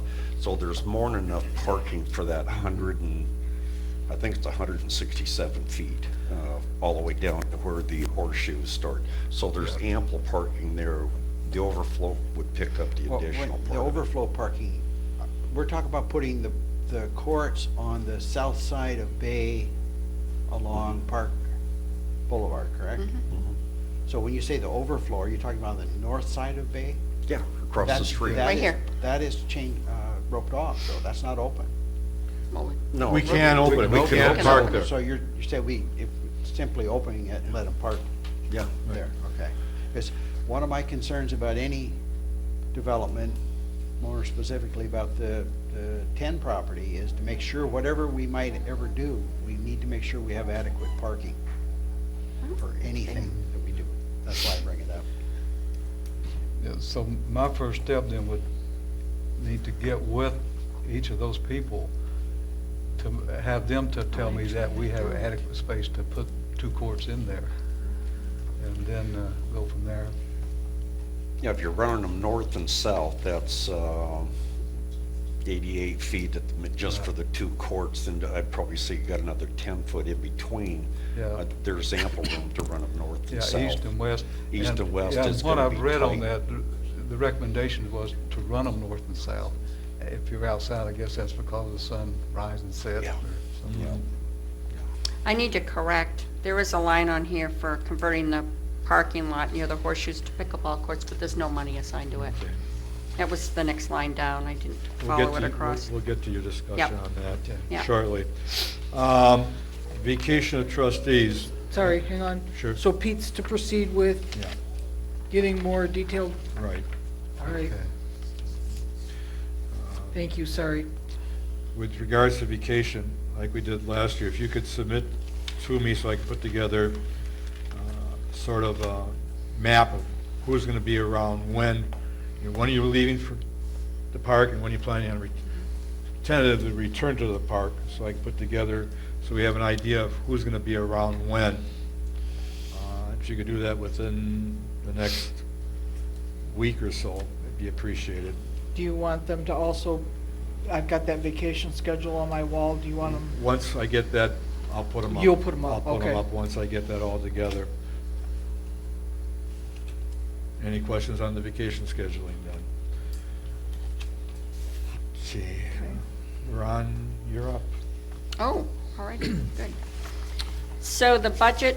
Excuse me, Mr. Sure. Chairman, I thought we were going to include the discussion about possibly canceling upcoming meetings. That. Okay. I have no problem doing that. I don't, at this time, can't cancel meetings until the state or the county makes the determination of what they're going to allow. If they, see, if the state declares a state of emergency and says state governments don't have to meet, or governments within the state don't have to meet, then we can do something. If they don't, then we have to continue on. And I'm waiting for some guidance from the state on that issue. I don't know how else to address it at this point. But the latest discussion I heard was that somebody was contemplating a limit of meetings greater than 50. Well, if that, we almost never have 50 people in this room for a meeting. Right. So I don't think that would preclude us from meeting. But there's one other aspect that might play into this at some point. The requirement that we have 5 trustees physically present. Correct. And whether the emergency orders that have come from the president or from the governor would allow setting aside of that requirement or not. I didn't see anything in the No. most recent one that allowed that. And again, everybody's kind of winging this whole Yeah. coronavirus thing as to what's what's allowed, size of crowd.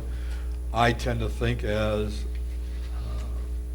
the epidemic proceeds, I think they're going to make that number less and less and less and less.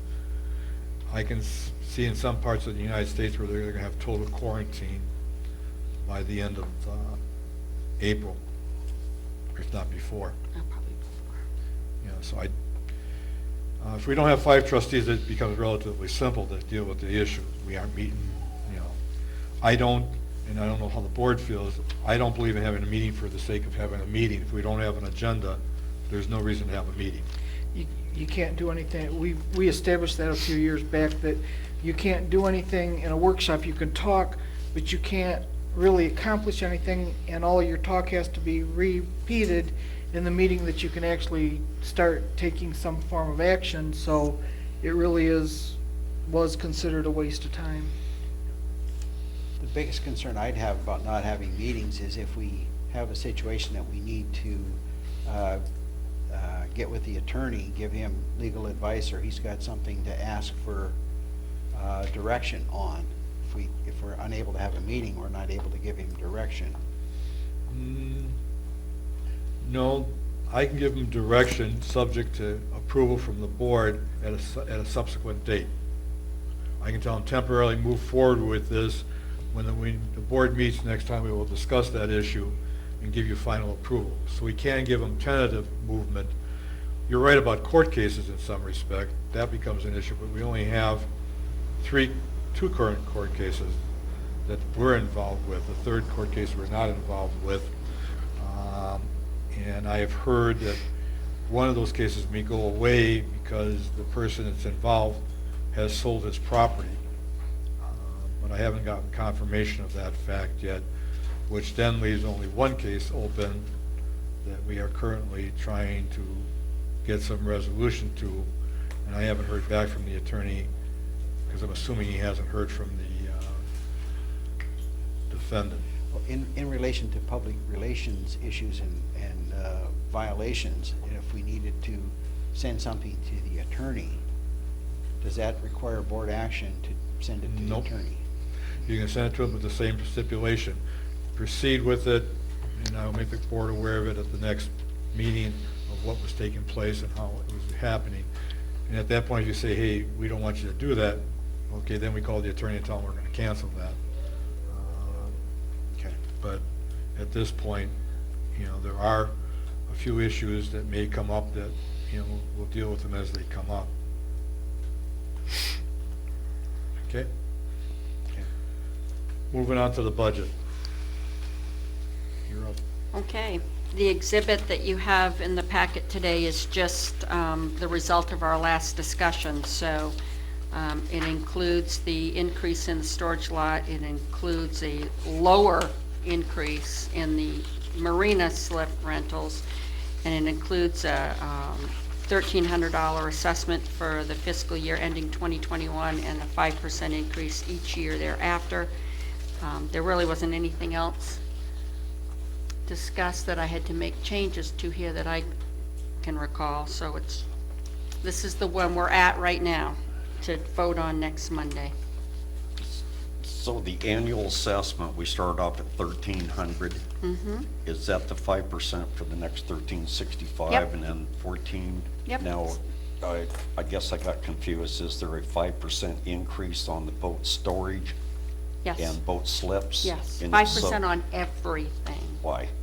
That was the If decision we're- that was if we're- made. If we're gonna kick it all the way up to 1433 in the next 2 years, why do we need a 5% on the storage lot? That's what I'm being asked. Okay, absolutely. I mean, that wasn't what we discussed last week. We discussed 5% increase across the board, including assessment. So I didn't take out any of the 5% increases that we already discussed and approved in prior meetings. If we're gonna go back and revisit that, this is our last chance, because what's gonna go towards the public on Monday is gonna be whatever comes out of Okay. this today. And then with the increases there at the 5%, does that give us that healthy reserve It that gives everybody us- was talking about? One that I think is where it needs to be, yes. Yeah. So at the end of 2023, we would have a fund balance of $783,000. Right there, okay, let's get there. Which is, Go ahead. You got a question? No, sorry. Under the number of homes, remove the dollar sign. oh, yeah. Good point. Formatting issue there. You will have enough of these available for people? Yes. It'll be an overhead presentation on a screen that will be here. It'll be televised for those at home. I would request that you include the schedule of the rates for the marina and storage lot. That's Yep. what I was gonna ask, because it's Yep. not, I only have 2 Well, pages. Am I that's missing because I'd given anything? it to you in prior meetings, so I didn't repeat what Okay. was already provided. But I will definitely have it for the public hearing.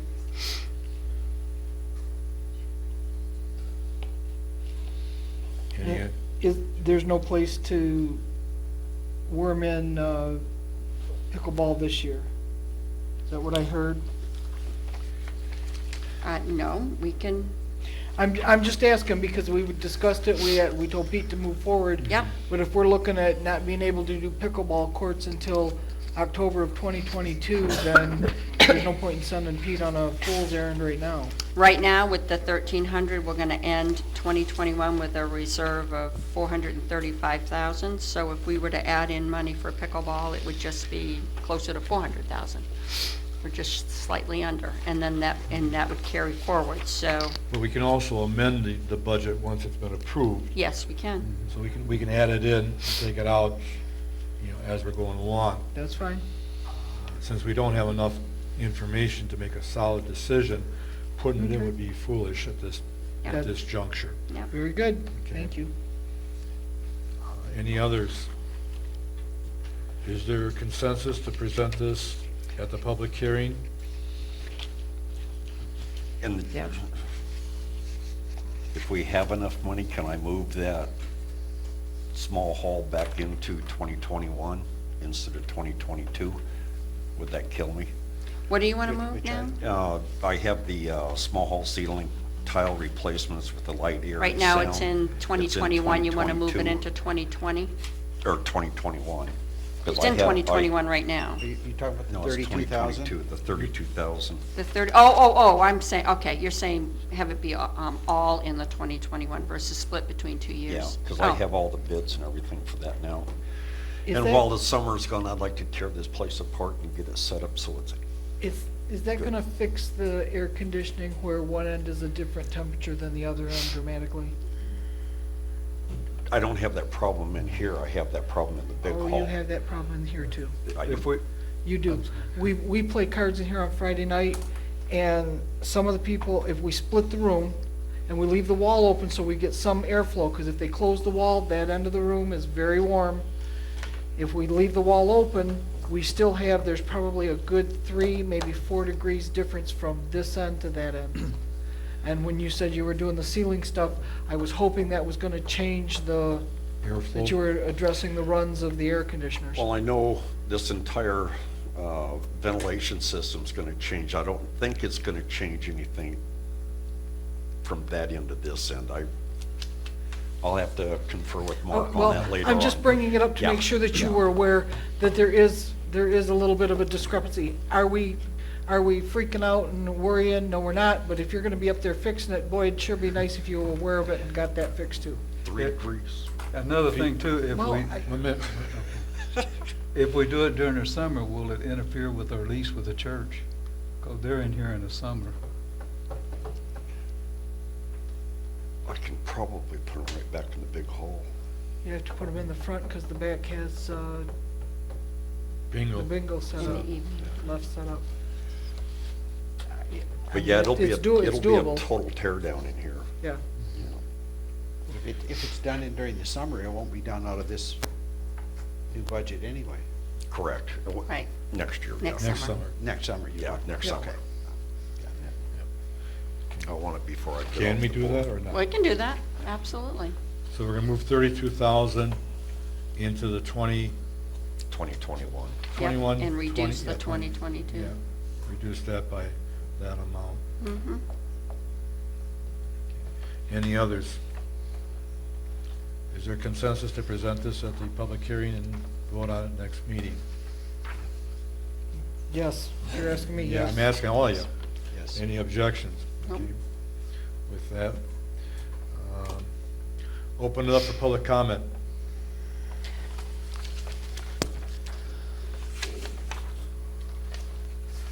Do you want this interactive or not? That's fine. Okay. Are we in agreement to make it interactive? Yes, Okay. please. Sure. Your name and address? Don Meadows, 1815 Ohio Avenue. I'm going to discuss the boat slip rental again. Mr. Sanson and Mrs. Chandler, I appreciate your scare tactic that you're using as far as using the amenities that anyone could come in there and take over the boat slip. Not one time have we said we wanted it for free. Do we think it's an amenity? Absolutely. But did we want it for free? No.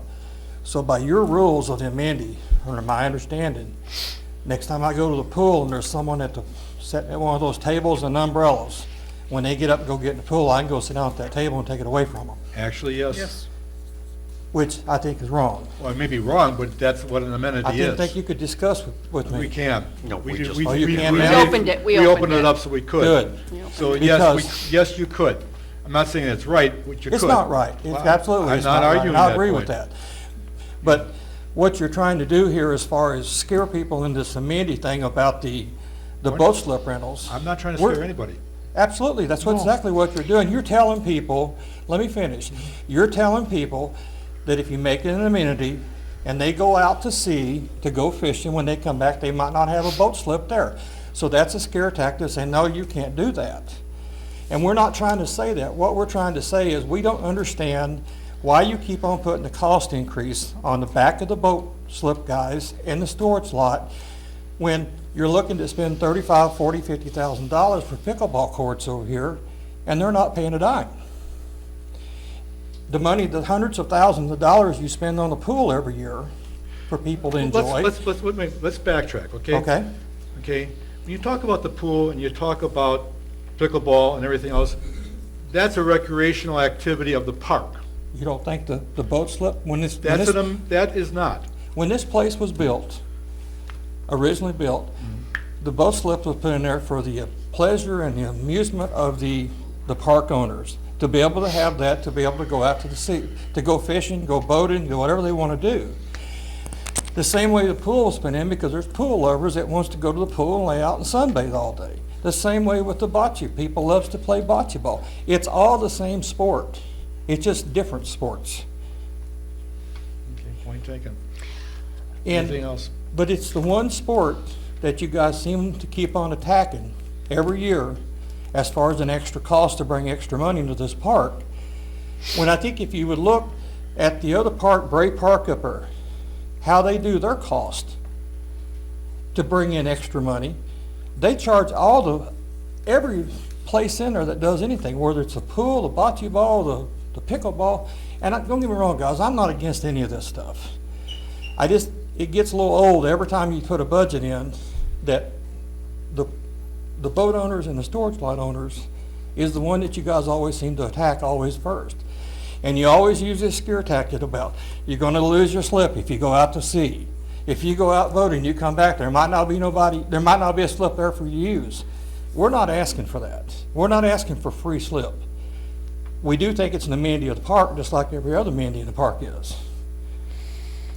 But we think you guys need to quit increasing this stuff. We need to stop it somewhere.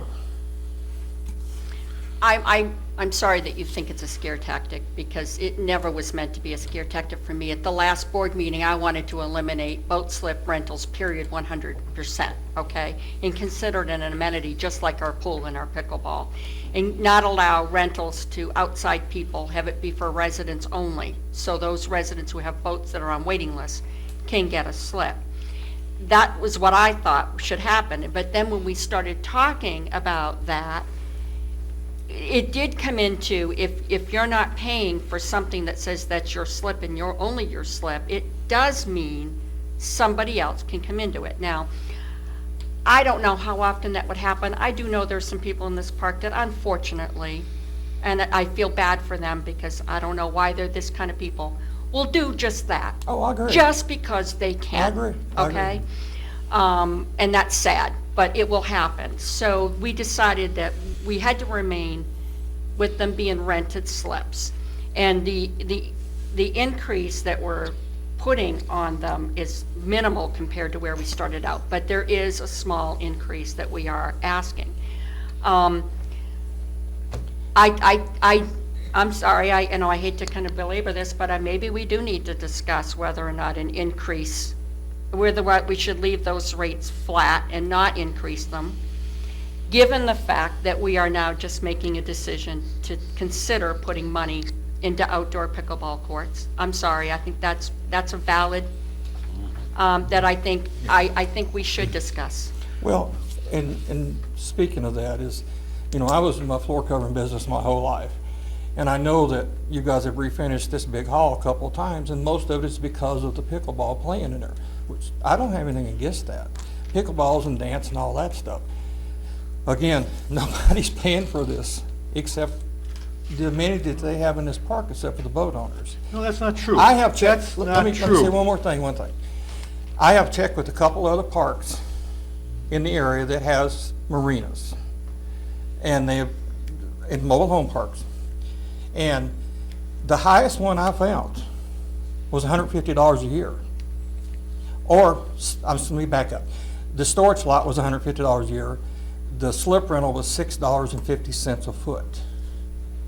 That's the highest one I found where it's park owned, just like we are. Now, you go to the Sarah Bay or you go down to Marina Jacks, absolutely. I mean, it's astronomical down there. But they're providing a service for the park owners.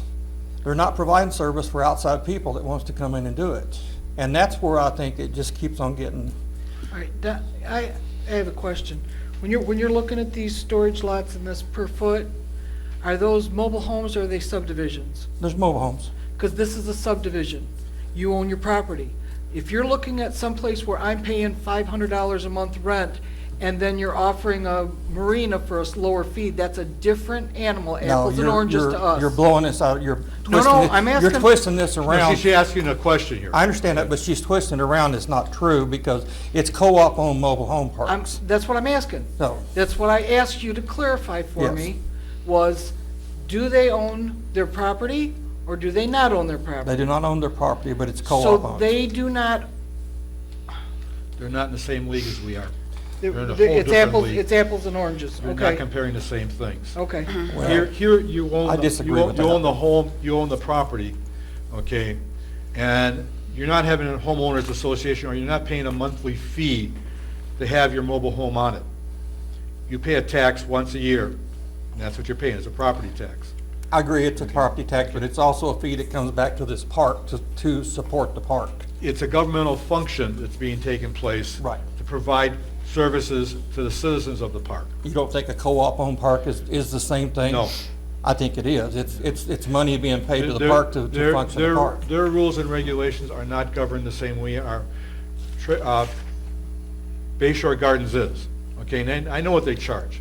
And I had a conversation with the chairman over there, and they're gonna be increasing their fees, because it costs them over $500,000 to do a dredging over there. Okay, so they're gonna be increasing their fees. You know, you say, well, it's an amenity for everybody, okay, fine. Then let's talk about the walls we have to put in every so many years. The new docks we have to put in every so many years. The dredging we have to do every so many years. I'm glad you brought that up, Okay. Mike, because from my understanding, the first time they've dredged this park has been in 20 years ago. The last time they've dredged the park, or the marina, was 20 years ago. They have collected all this money in all these years. If you had that money, if you took the money from the marina, put it in It a wouldn't budget. cover it all. Pardon me? It wouldn't cover it all. And we've done it more than once in 20 years. We just did it less than 5 years ago. Okay, just take that one, but from that one back, Okay. how long has it been? I haven't, off the top of my head, I couldn't give you an answer. Yeah, I from can my look it up. understanding, it was 20 years. None of us were here, so. None of us were here. Okay, we're here now, we're looking at it, and we're saying, that's a $500,000 project. The wall was a $200,000 project. The new dock, or the new slips were X number of dollars that we've put in, and everybody paid for that. Your fees didn't cover it, trust me. I think in the past 20 years that the money's been collected in from the marina, the fees, if it had been put in a separate bank account, would have more than paid for No. the cost at the marina. But Because the fees weren't raised until about 5 years ago, the first time. I was here. Yeah, that was the first time they'd been raised in almost 18 years, okay? And I remember going through that battle, because I was a treasurer at the time, and the battle we went through on that. So I don't buy in that, you know, we're charging you because it's, you know, it's the only thing we can charge. It's one of the few amenities that we have in the park, per se, that, that's restrictive. It is restrictive. one of the requirements you have to have is a boat. That's restrictive, okay? And you may say, well, it's a scare tactic to say it. It may be in your mind, but the reality of the matter is, from a governmental standpoint, once you make it an amenity, I have to afford it to everybody. And you're right, there'd be people that would Oh, have there's no voted doubt. there just to, There's prove no a doubt point. to it. Park my kayak. By Dwayne? chance, do we have the rate of what we're gonna be charging? That's what I was trying to find, the Can you remember it off the top of exhibit. your head? Oh, just use my slip, just a 24-foot. It was gonna In go your from annual. 432 to. 432. I've got written here on my notes that would go up 25%, Yeah, it was That's- 25, it ended up being about the 25. increase would be. Yeah. 25% of what it originally was. was. 432 to 6. That was the original something. one, and then I said we're gonna drop that down 25%, so to be, wait a minute. I wish I had that exhibit, I just was going through, I don't know what happened to This it. exhibit? Is that the one you're talking about? Nope, that's storage lot. I was looking for the marina slips. I didn't bring last month's. I know, Is there, I believe the original increase was $216. It was going from 432 to No, this is the 648. marina, right here. That's storage lot. I'm looking boat slips. Boat That's storage slips. lot. Yeah, 'cause Yeah, boat this slips is are the one I've got. page. Oh, No. yay, you did it for You me. did, Okay. okay. So now it went up $70, That, right? Because we Okay. decided to do 50%. well, I don't know if that's what we did. And then we decided to do 25%, so that would be it'd be $54. This was what, this one went up. And Yep. that's just some of Yep. my. We scribbles. originally had it up, and then we said, let's do only 33% of the non-resident rate. Maybe that's what we did it for, 24 foot. That's not right. Actually, the original was to That's be the rate. 50%, and then Yep. 5% after. Right. each. And then we decided to drop it down. Yeah, that's some figures I came Yeah. up with in all my. I, unfortunately, I'll go through my files again. I don't particularly have that exhibit. Dwayne, I apologize. I I was gonna apologize ask- to everybody, but it dropped down significantly from where it began. Yeah. I know that. What I was gonna ask is, what is a fair Yeah. price to the boat owners? I was pretty much satisfied with just having the 25% increase, or Yep. 33, whatever we, Agreed to? down to the 6. Yep. But what I was- 25% above what we're paying right now? No, no, no, No, no, no, no, no. no. The increase that I had originally proposed, we said only take 25% of that increase. So if it was a $100 It was a- increase, yeah. it brought it down to $25 increase. I know we brought it down quite significantly from where we started. Well, I think one of the things that gets us financially wise is, not only, like I said earlier, not only we have to pay for the boat slip rental, we have to pay for a storage lot rental to store the trailer in order, in case of emergency, to be able to get the trailer or the boat out of the slip and, put it in there. That's So two separate issues. The boat slip. it's cost, Mike, is what I I'm looking for. I agree it's cost, I'm not arguing that, Pat, but they are two separate things. Nothing says you have to store your trailer in the storage lot, You're right. okay? Same with the slip, if you don't want. But if you take the slip and you want the convenience, and that's what you're talking about, to have the storage, put your trailer over here, that's a convenience, okay? You can store your trailer underneath your carport. Perfectly legitimate. If I had a perfectly- carport? Well, I mean, that's, there again. You got one I can use? You made Yeah. you made a determination that you don't have a carport. Can't believe. That's not something I can pieces control, of but if paper you had a right carport, you don't have to use our storage. You're right. Okay. I agree. But something else that people need to keep in mind is Trailer Estates does not own that storage lot. there. Right. We don't own it. We lease it from the county. Will you tell me how much that lease is? Mary, do you know what the lease It's is? about $8,000 a year. About $8,000 a year. Sorry. It's coming up due. It's, That's the only reason it's why. not How free. come I think on the budget puzzle I sold that the lease cost was like $300 on the one that I got 2 weeks ago. Per space. but- No, not the cost, the lease from the Three- county. Oh, No. No. No. No. No? No, No. it's Gotta be right in here. at No, it's 8,088 is ringing the bell something- Yeah, to me. my brain was thinking near 10 grand. But Oh, no, after it's you- not that After you much, take but- all the Yeah, I said slips and near. stuff, Oh, we're still oh. making So, money on it. just one more question, guys, and I'll leave you alone. And don't get me wrong, I appreciate everything you guys do. But is it the board's goal to make money off of the backs of the residents of this park? No. No, Well, you're doing that. You're not covering costs, you're making money. And you're making money off of Pacific people, not the whole park. And that's the way we look at it. It's not park-wide, it's a group of people that, yeah, we have boats in the slip, but that's the group that you're trying to make money off of to cover all the costs with. I'm sorry, Don, we have to agree to disagree on that one. I understand. Because if you're raising my assessment from 1150 to $1,300 a year, you're raising my stuff too, and I'm feeling the pain, and I don't have a boat, I understand. okay? So, That's not quite right either. Okay. I thought going from the 1,100 to the 1,300 was to meet our expenses that we aren't meeting, as well as increase our Reserve. Reserve. Yes. That's exactly So- why it is.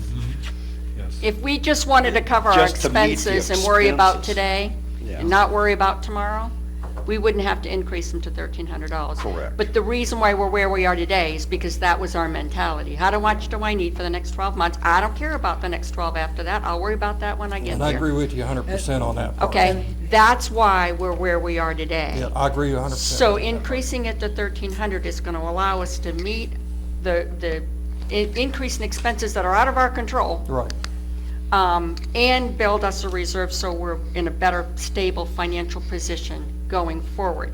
So looking at all of the ways we have of bringing money into the park so that 1,300 can only be 1,300 and not 1,400, we're looking at all the rentals that we have, because that's income into the park. We're looking at every source we have that we currently are allowed under our rules to charge for, because we are a park and recreation district. Can I discuss one other thing outside the boat rental while I'm up here? Yes. Okay.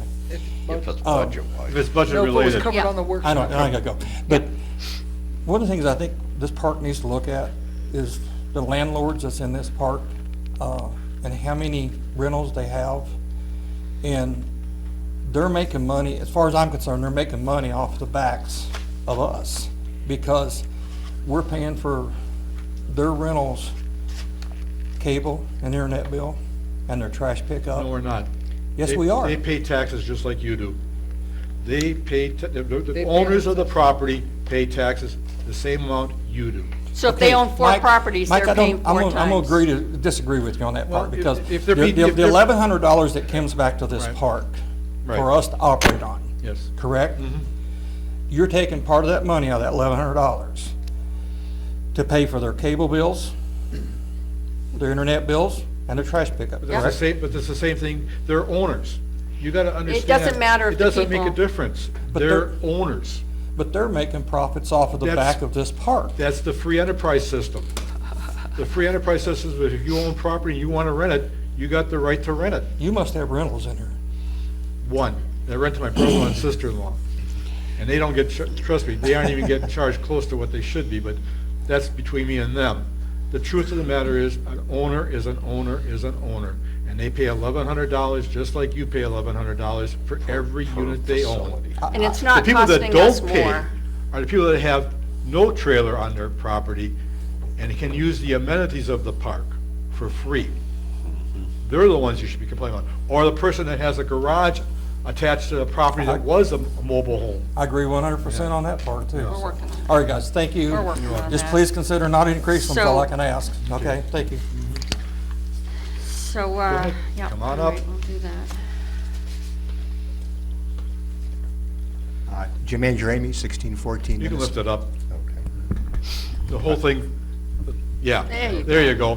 Jermaine Jeremy, 1614 Minnesota. Could I have some clarification on what activities are going to be canceled or not canceled? I'm getting all sorts of rumors from people. We have instructors from outside the park who aren't sure what's going to be happening. All right, and the second point is, why can't we just close that dumpster? If we have trash pickup once a week, why do we have to provide a space for the flippers and the landlords, the remodelers? All right, I've had like 3 or 4 flat tires and nails. I'm gonna Driving cut you it out off at here. that point. We Okay. did discuss that in the workshop. All right. Okay, and therefore we're not gonna address it. I'm Okay. sorry. My main question is, I'd like to know what's going to happen with the fitness activities that are scheduled. Again, go ahead. Well, I brought it up in my informational report, is the activity center is going to stay open. There's hand sanitizers, there's the towels. I'm just asking that you go through once you use the machine to wipe it back down. What about the activities in the hall? Yoga, aerobics? My crew, I said they're wrong. The maintenance crew are actively going through and doing a deep scrubbing and everything else on it. Yeah. All right, so for people that are watching, then these activities will continue? I believe it's up to Put the pool, it's up to the, and it's up to the individuals if they want to go and use the activity center or the halls. That's up to them. But All yeah, right. we are. As of right now. let's say chair Precautions. yoga. You want to continue to carry on chair yoga. I or the board is not telling you must stop. All right, good. At this point, we are At not this telling. point. But if, Jim, you decide that you don't want to do that, Tell us. then you have to cancel Okay. your own classes, and that's what all the signs are hanging up on the wall, the doors going into the activity center or the large hall, is trying to identify all the things that have been canceled so that people would know. So if you decide to cancel chair yoga, you need to make up a sign, have maintenance, stick it up there. I say have maintenance, because we don't want regular tape on the film on those doors. It's gotta be the blue painter's tape. But, and so anybody that has an activity that they want to cancel, they have to take care of canceling that themselves. There were some activities that were canceled because, let's say Wednesday spaghetti luncheon, I cleared the hall for spaghetti luncheon, now the spaghetti luncheon is no more, they've canceled. I am not reinstating those classes. Everything that was canceled because of spaghetti luncheon is staying where it is, and then we'll pick up the following week if the instructors want. Okay. Okay, Did thank you. did that clarify everything for you, Jim? I think so. So All right. is chair yoga canceled Wednesday? I never received a word that it was Again, canceled No, Wednesday. I don't. Okay, We haven't gotten anything on that. all right, I believe that chair yoga was still on because Right. they're so early in the morning. all right, good. That they could work around them. I checked the calendar to see if they're on it, That's enough. That's enough. and then, Okay, thank you. okay. Okay. Anybody else that wants to discuss what we discussed at the board workshop? At the board workshop? I didn't say that. No, is there I something said we if you- discussed if here during the We discussed workshop? it during the workshop. You're more than free to come up and talk about it. Yes, absolutely.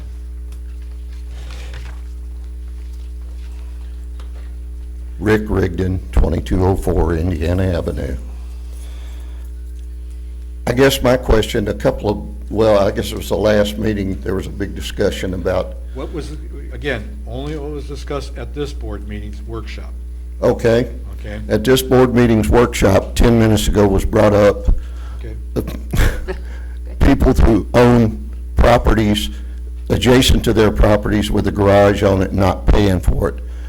In the past, not paying their annual taxes for that, they're They're $1,100. exempt Assessment. under the charter and under state law. Yes, sir, I understand that. But I also understand that there was an effort being made, or there was considering an effort being made to change that, going to the state, whatever we got to do to change Yes, that. we discussed, yes. Yes. That Okay. is- That is, Yes. Is there any progress being made on that? Has there been any headway, any movement on that? well, here's where we stand. The board told me today I can sit down with the attorney, start developing legislative language for the next legislative session to address the issues we've discussed. Specifically, that is one of them, yes. Okay. Does that answer your question? That does answer my question, that particular question, yes. As far as that to me is, like you said earlier, a very big problem in the park. We've lost, what, approximately 300 thereabouts? Thereabouts. I mean, I'm just pulling numbers out of the air.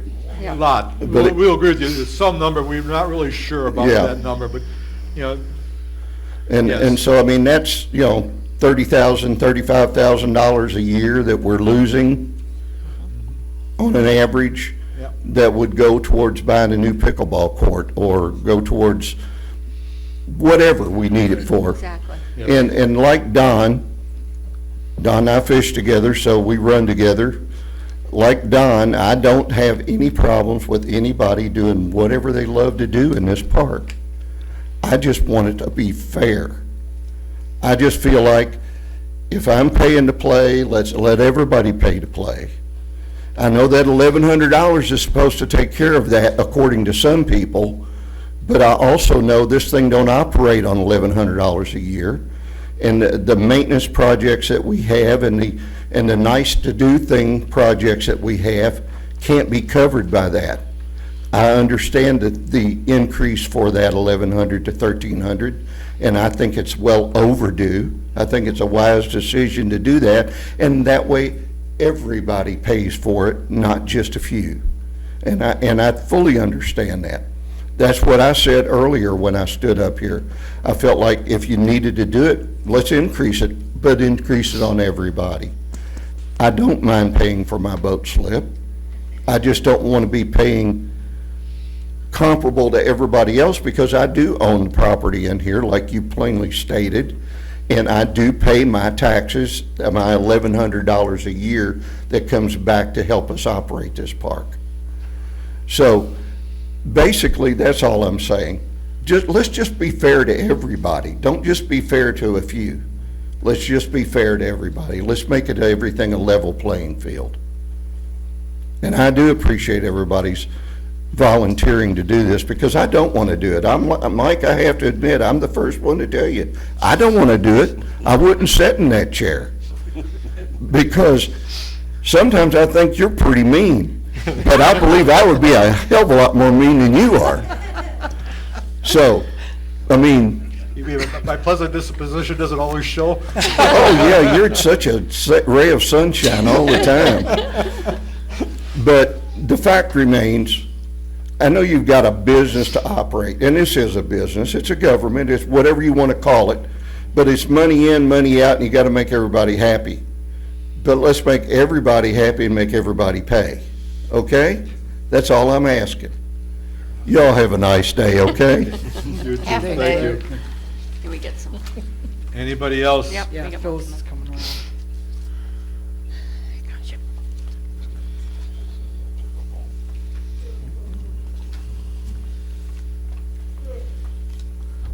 Phyllis Norrie, 1917 Iowa Avenue. I just had a couple of things.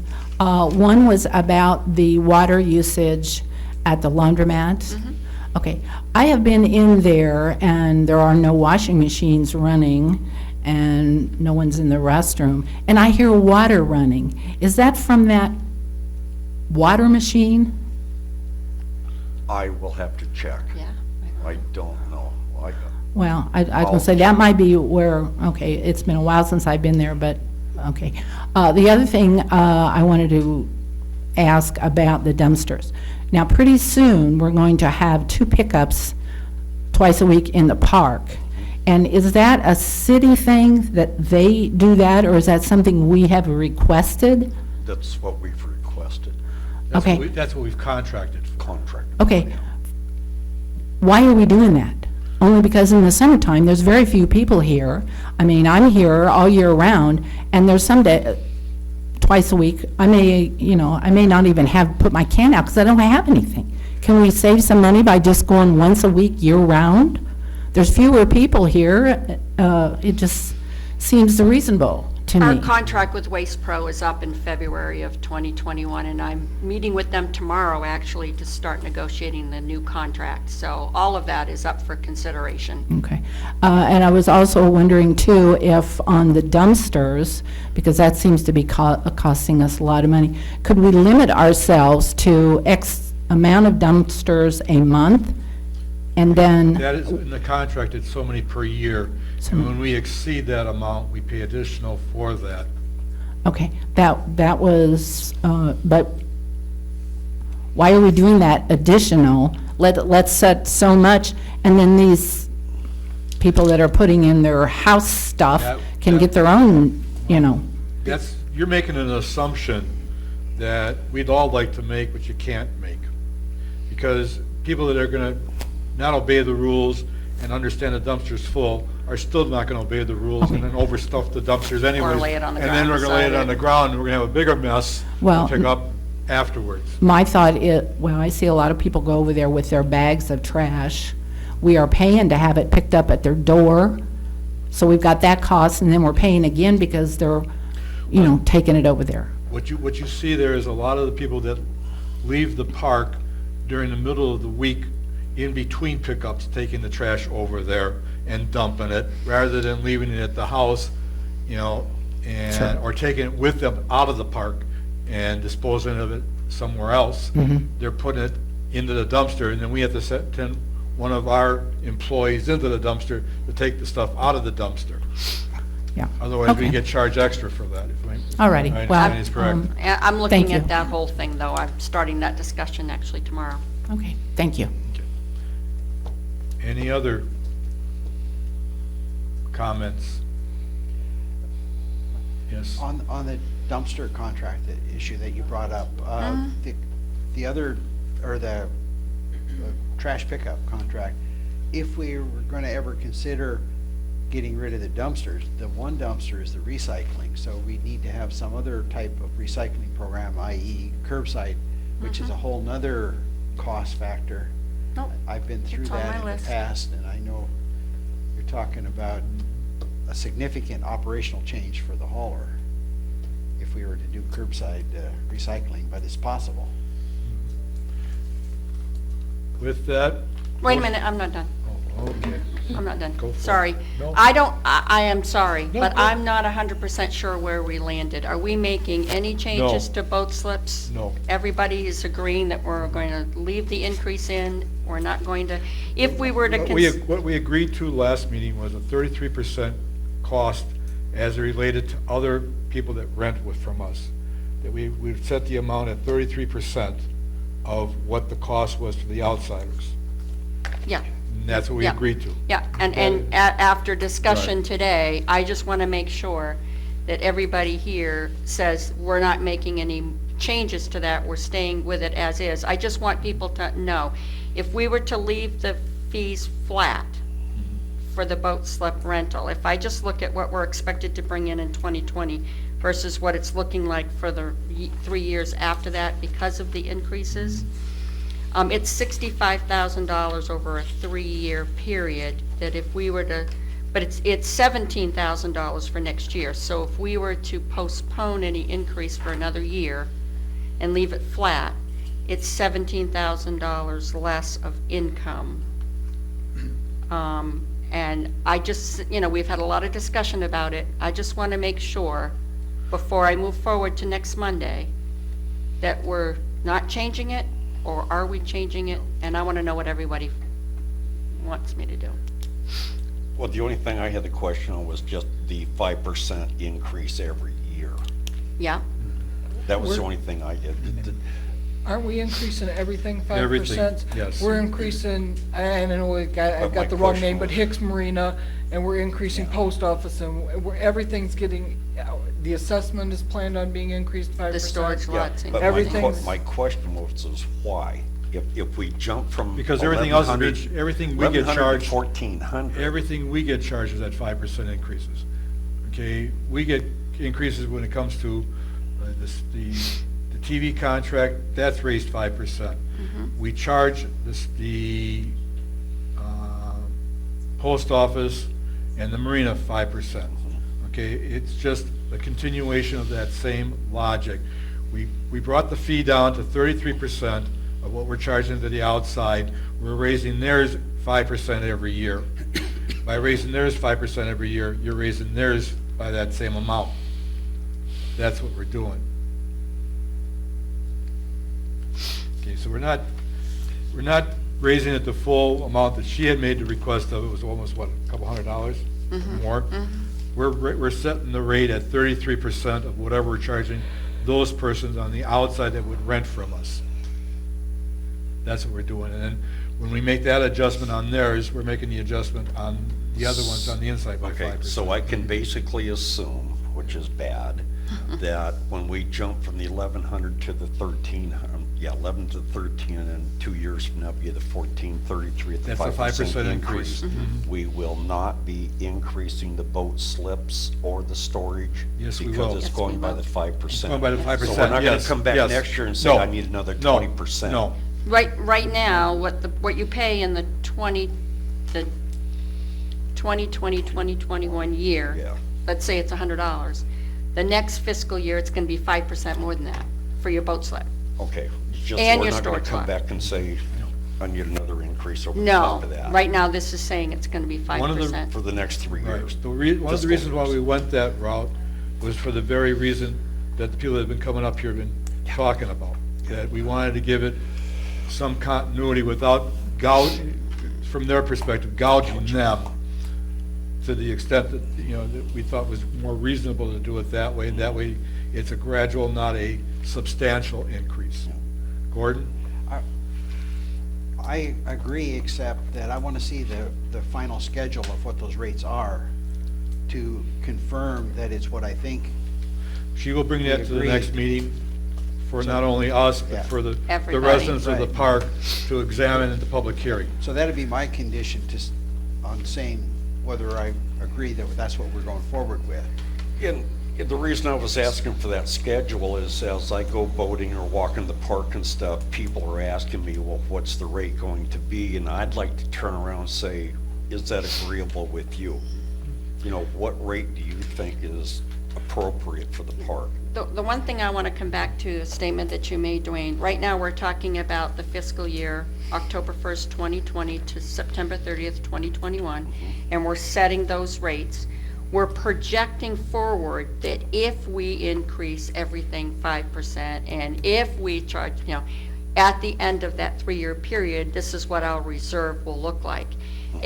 Next year, when we discuss the budget for the 2021-2022 fiscal year, everything is up for grabs because I don't know what our situation's going to look like by then.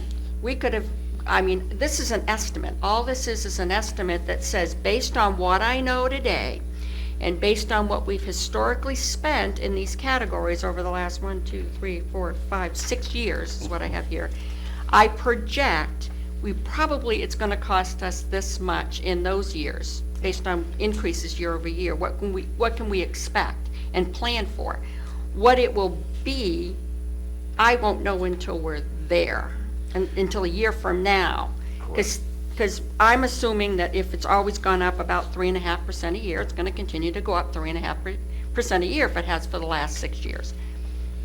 If it goes up 5%, and I had no control over that because it's our light bill or our water bill or whatever, But what I'm hearing from the residents and stuff, that if it's going to go up, then look at the assessment of going up more than what the boat trailers and the stuff is And we- going to be, and- and get it off of the burden. That's next what year, I'm we hearing. can have that discussion, okay? It's a good faith effort on our part. Yeah. To show the community, here's what we think the costs are gonna be, here's what we think we're gonna be able to raise and it's a rational way of approaching it. If I could predict the future, I wouldn't be sitting here. That's all a budget is. All a budget is what do you think is going to happen based on what has historically happened and what you know today. And that's all a budget is. And so, as we're living in that budget, we'll be testing the assumptions against reality, and we may need to revisit some assumptions because reality is different based on the patterns of the last 6 years. That's all a budget is. Well, and given the theoretical potential that there could be 5 new board members, 7 new board members. They may want to do things completely different. Yeah. That's their prerogative. Okay, that'd be yeah, up to that exactly board. right, exactly right. We are making these decisions. A whole new board next year may want to do something completely different. And that's what they're going to be here to do. With that, do All I right, now, have a motion to fine. adjourn? I make the motion. Elton makes it, Or Dwayne second. seconds it. All in favor signify by saying aye. Aye. Motion, meeting adjourned. at 12:09.